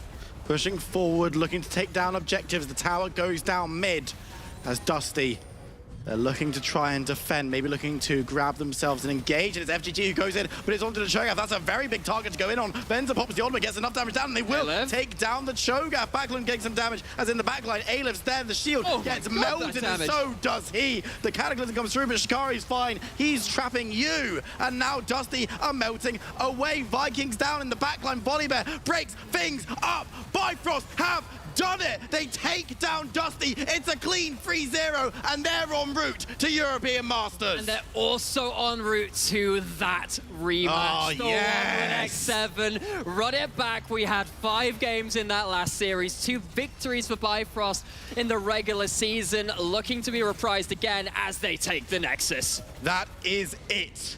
Fury, big sigh of relief. He's finally on the plane. They've looked at the passport and said, yeah, you know what, this time around, you're allowed. Go on, get through security. Of course, condolences to Dusty. He had such a magnificent run up to this point, and it is incredibly difficult for them, I'm sure, after having 2 3-0s back to 3 games at the end of the regular season to end things out to 9-game win streak, as we kept saying. But while they had bright sparks, and they did manage to have, again, a commanding lead in Game 2, which they couldn't shut out. I mean, I still think they can walk away from this playoffs run, considering the improvement they showed as a team, if not satisfied, still was something to come out of it and say, you know what, this is something we can build on, and there's still something we can feel pretty good about, even amongst the sadness of losing this series. And I mean, it's something that I always think about. I was sitting at home watching those first playoff rounds, watching Riddle take down JDXL. I was sitting there going, oh, this is going to be we've got a bit of a two-horse race, isn't it? Because these are the two teams that have done it so consistently throughout the season. But Dusty came in and were like, hold my, choose your beverage of choice. I'm going to be a team that's going to do some work. It's exceptionally, it's unprofessional. Someone got their prediction right, didn't they? And it wasn't me. It's the fact that we don't have to celebrate it because we actually do it more than once a season. I haven't actually. I'm second last currently in predictions. I can't talk. The only person worse than me is Hitbrain. But for me, it's very much a case of, look, Dusty can go away heads held high. Unfortunately, this is probably the last time we can really talk about them because we talked about a lot during the series. Bifrost. We came into the season. Everyone looked at this Bifrost roster and were like, oh, there's some, looking all right. Some good players in here, but we're not going to talk anymore about that. We're going to hang it over to our, not desk, our producer said desk, but they're all on chairs over there, and they're going to break things The analyst through. lounge space. The lounge. Lounge space, I like it. The lounge is a good place for everybody. Yeah, baby, let's go! That's the first fully correct broken. prediction This all. one was actually perfectly backed up because I mentioned that if Dusty don't pick up the first victory, because they're a momentum-based team, I don't think they can recover. And Bifrost are just too put together to just pick them apart, you know? So, and even thank you, Bifrost, for breaking my curse. Even then, right, like, it wasn't like Dusty didn't come to play at all. They had moments in all of those games where, actually, honestly, they could have taken firm control of them. But the mid-game team fights from Bifrost were just better every game. It's really hard to deal with the team that never gets the first blood, never gets the lead in the early game, also gets always the mid-game. They're really cautious with that. If you take the dub, you take the dub. You take the dub. That's a team that you're playing in solo queue. You're like, okay, we're 0-7, we're going to lose, and there's someone like, chill, man. Right. I got you. I mean, look back to the middle of the split. We were talking about Bifrost, oh man, coming back in the late game so well, but the early game's a bit sloppy. It's not quite as bad as that, but there's still those hints of, we've seen this for a while. We know they've got that clutch factor, that ability to play out late game scenarios pretty damn well. Didn't go to an Elder Dragon this time, but go back a few weeks and remember that. That was a pretty common thing for this team. And I think we have C-Boy ready for us to start these interviews and to understand what happened. Where is C-Boy? Hello, C-Boy. There you go. That smile. EU Masters, baby. Let's go. EU Masters, how are you feeling? It feels great. This is what we worked for the whole split. And yeah, it feels wonderful to be in EU Masters. Okay, it was a 3-0. It was a clean one. But before we jumped into the game, were you nervous? Were you like, I mean, Viking is strong. Their early game is really strong. Or were you confident on the team stats that you never get the first blood, you never get the early game, but the late game is always yours? I think we were, I wouldn't say nervous. I think we respected them. Like, they played really good in playoffs. And also in all 3 games, right? They're playing really good in the early game. I think we tried to match them early and it didn't quite work, but we just tried to take the tempo out of the game, and it felt like they weren't sure on what to do. So even though early games looked bad, mid games we felt really confident. We had some whoopsies once in a while, but yeah, we pulled it through. Yeah, I wanted to ask, actually, some of those early game plays where Viking kind of invaded on you a couple times, particularly in the first game around the red buff. What was kind of going on? I did kind of have to ask. It was a little bit messy, man. Come on, what happened there? Okay, we had an idea that he was gonna invade. Sure. We had the ward on the ramp. I didn't expect him to come from the tribush, and I'm not gonna use it as an excuse, but I'm a bit sick. So when he came, I was like, in my mind, I was not sure if I should flash a ward hop. So I placed my ward. I didn't use W, and then I flashed. Oh no! And it looked really awkward, but I just missed the timing. I thought I could take Raptors and Red, because I knew he would come. It was either they go for me or they go for top dive. And I just thought I could do Raptors first, and it was a bit greedy by me. I should just do Red, and then I covered the top dive.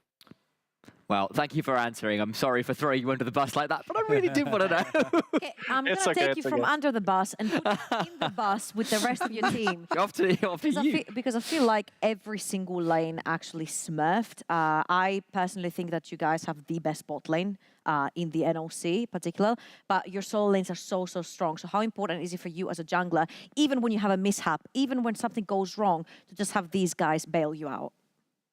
I mean, it feels a bit nice to play jungle in this team because I have like usually 3 winning lanes, and like my job, like I think it was in game 3 when I went top and I got dove. I was like, well, they killed me, they didn't kill you. I guess it's fine for your lane.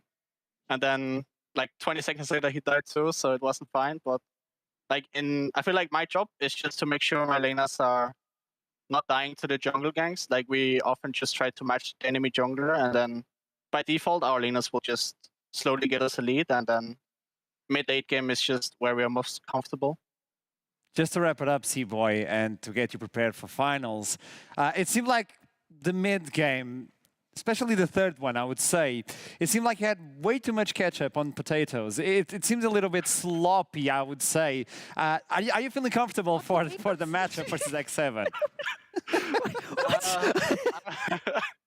I mean, I think, yeah, our mid game is a bit sloppy. I think we were maybe a bit too confident in going for like, it's fine, we cannot die on mid lane. And then we actually like, because we already made the game plan that they cannot match us on side. So all we need to do is just not die mid, not die mid. And that's what we keep saying all the time. And then the 3 of us in mid were saying, no, we're fine, we cannot die mid. And then we try to look for something, and then that's where it usually goes wrong. We're usually, like, when we play 1-3-1, that's where I say it's usually here it goes bad. So, but we have gotten a lot better than before. But there's still some whoopsies there once in a while. Let's see what happens. You have an entire week until that matchup. Congratulations on getting into EU Masters, and obviously to try and get the revenge from X7. So congratulations, man. You deserve this. Let's go.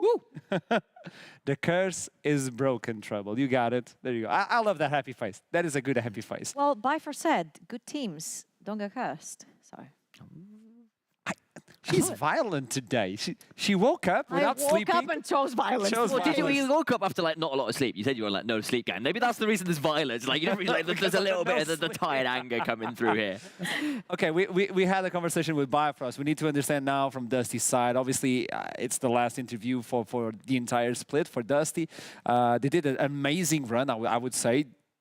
Broke expectations as well. They brought in a lot of early aggression. Nobody expected the 3-0 back-to-back on the playoffs. I don't know if Zen is already ready for us to talk for the interview. I know Zen will be available for us for his last interview of the split. But we gotta commemorate the Dusty effect as well. Hugely so. Like we knew they were improving through the split. We could see it with the kind of discoordinated, slight lack of synergy between players earlier on in the split. But then the growth of FGG alongside Viking as a pairing, going through Backland, coming back to form, Venz's glow up in the second half of the split, and then coming into playoffs and leveling up again. So good to see. Of course, they couldn't quite make it work today, but serious credit to them. There we go. I think Zen is ready for us at this point after the cities versus Bifrost. There you go. Hello, Zen. Obviously in a different mood today after this series. I mean, Dusty started really good against all games. Like all games, you guys started really good. It didn't just happen. Can you tell me, can you explain to me what happened after getting the early lead? Yeah, so the series started off about how we expected it, right? So we got the early advantage in the first game. We weren't quite able to translate it to a mid-game advantage from there. And the mid-game then kind of slowed down. And it slowed down more, and then it slowed down even more, and then the mid-game was really slow, and it's not usually how we play. Usually we like to play like quite quickly from early to mid. Obviously we got a lead, but contrary to how we usually play with a lead, we played slower. And I think after game 1, once we lost, the momentum shifted a little bit. I think the energy maybe going into second game, the players were completely fine. Maybe when you're 0-1 down, it still has a small bit of an impact on you.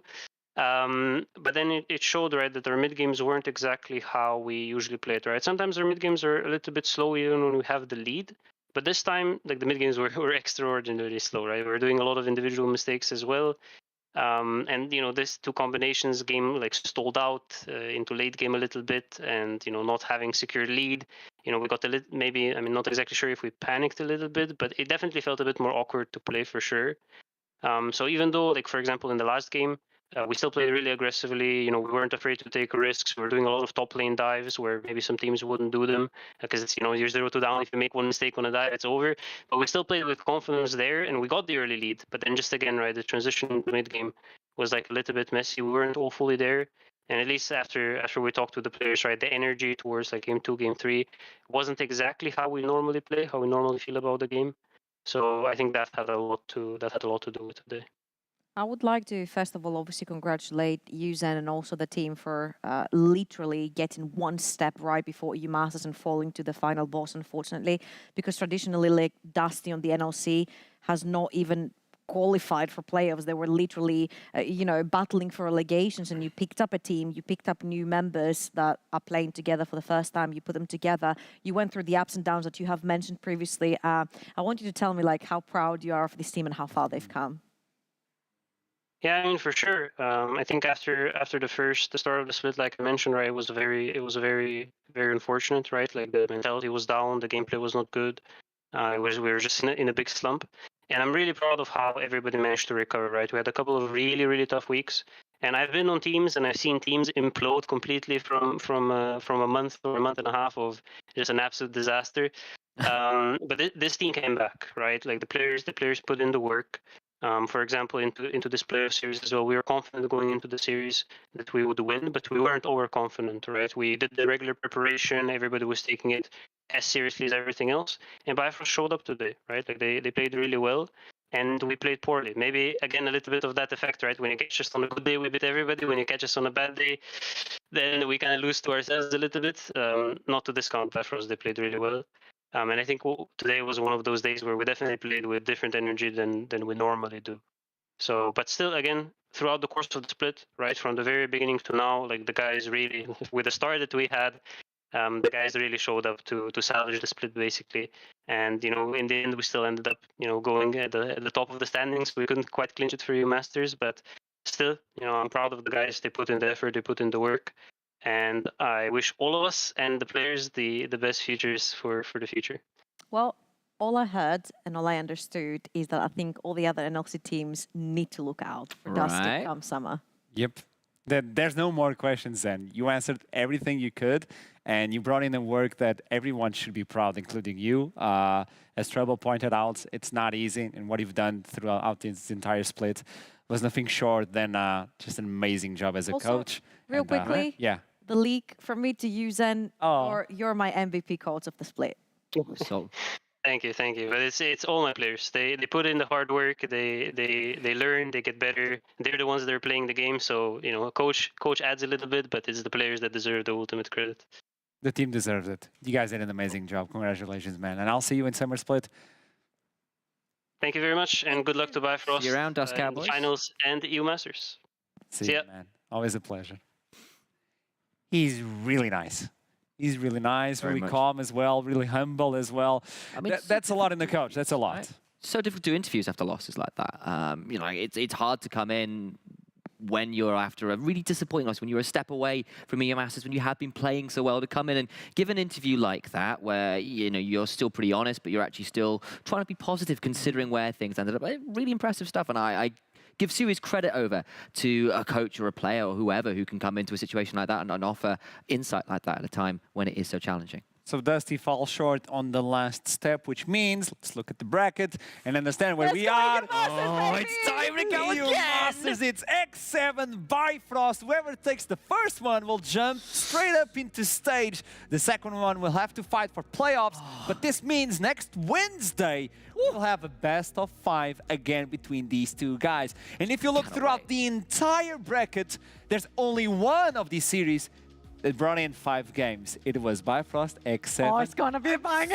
It's a rematch. And when we were talking with Bifrost, they told us, we fixed what X7 exploited. We know how to deal with X7. So I believe it's going to be a 3-2 again But you think Who's of a going to take Bifrost? it? I don't know. Ooh, I think it's still going to be X7. All I Oh, know don't is that if X7 takes it, I want a Kasing interview where he meows. Yeah, I'm down. Let's make it happen. Sing. Let's you heard make it. this happen. We need this. We need Kassim Yeah. meowing. With the Yeah, with the hands. with the paws as Yeah. well. Okay, there we go. She brings the content. Okay, but also we should look into the play that defined the day today. The prices play of the day, but MasterCard. Is it the Baron? Let's see. I have no idea. Is it the Baron TP cancel? I don't know. Let's. Oh no. Let's see what the production decided. That cannot be the play. Okay, not, but it's fine. okay, I okay. will have, actually, in fairness, this was a phenomenal turnaround with that cage and the Meganar. Fantastic turnaround. 'Cause remember, at this point, Dusty were actually pretty ahead at this point in the game. Yeah, but then again, you run into the problem of having to Indeed. play Akali, I think plus Ari, I can't see from the far It away. was Ari, Akali yeah. plus Ari into Veiga. And it just becomes like really difficult. And again, your setup is just not there. You've got 2 members running from the top side, another 3 dashing through the Baron pit. It just doesn't make your team fights very easy. It was an outstanding performance as well from Bifrost, taking 3-0 versus a team who had 9 winning streak games. That's pretty impressive, That is a lot. That is a lot. I don't know if you guys want to say anything else to wrap up the day for you two. Are you guys excited for finals? Prepare yourselves for next Wednesday. Set the date aside, have a massage the day before, get in all your food, get in all your drinks, get your friends around, tune in nice and early, prepare yourself for an utter banger. Because last series was unreal. You know both teams wanted to be cleaner next time, but it's just going to end up being messier. I am so ready. I'm going to grab you from the present and I'm going to put you in the future. Prepare for EU Masters. Because X7 and Bifrost might do what Fnatic and Excel could not. Oh boy, okay, the call has been made, and for today we're gonna wrap it up for NLC. I'll see you next Wednesday, and don't you leave that spot, because after this we have a post-show with Riddle, so we're gonna send it over to them. But for you, you are amazing, keep shining. I'll see you next Wednesday. It's NLC, baby! EU Masters time! Let's go!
I got this picture in my closet.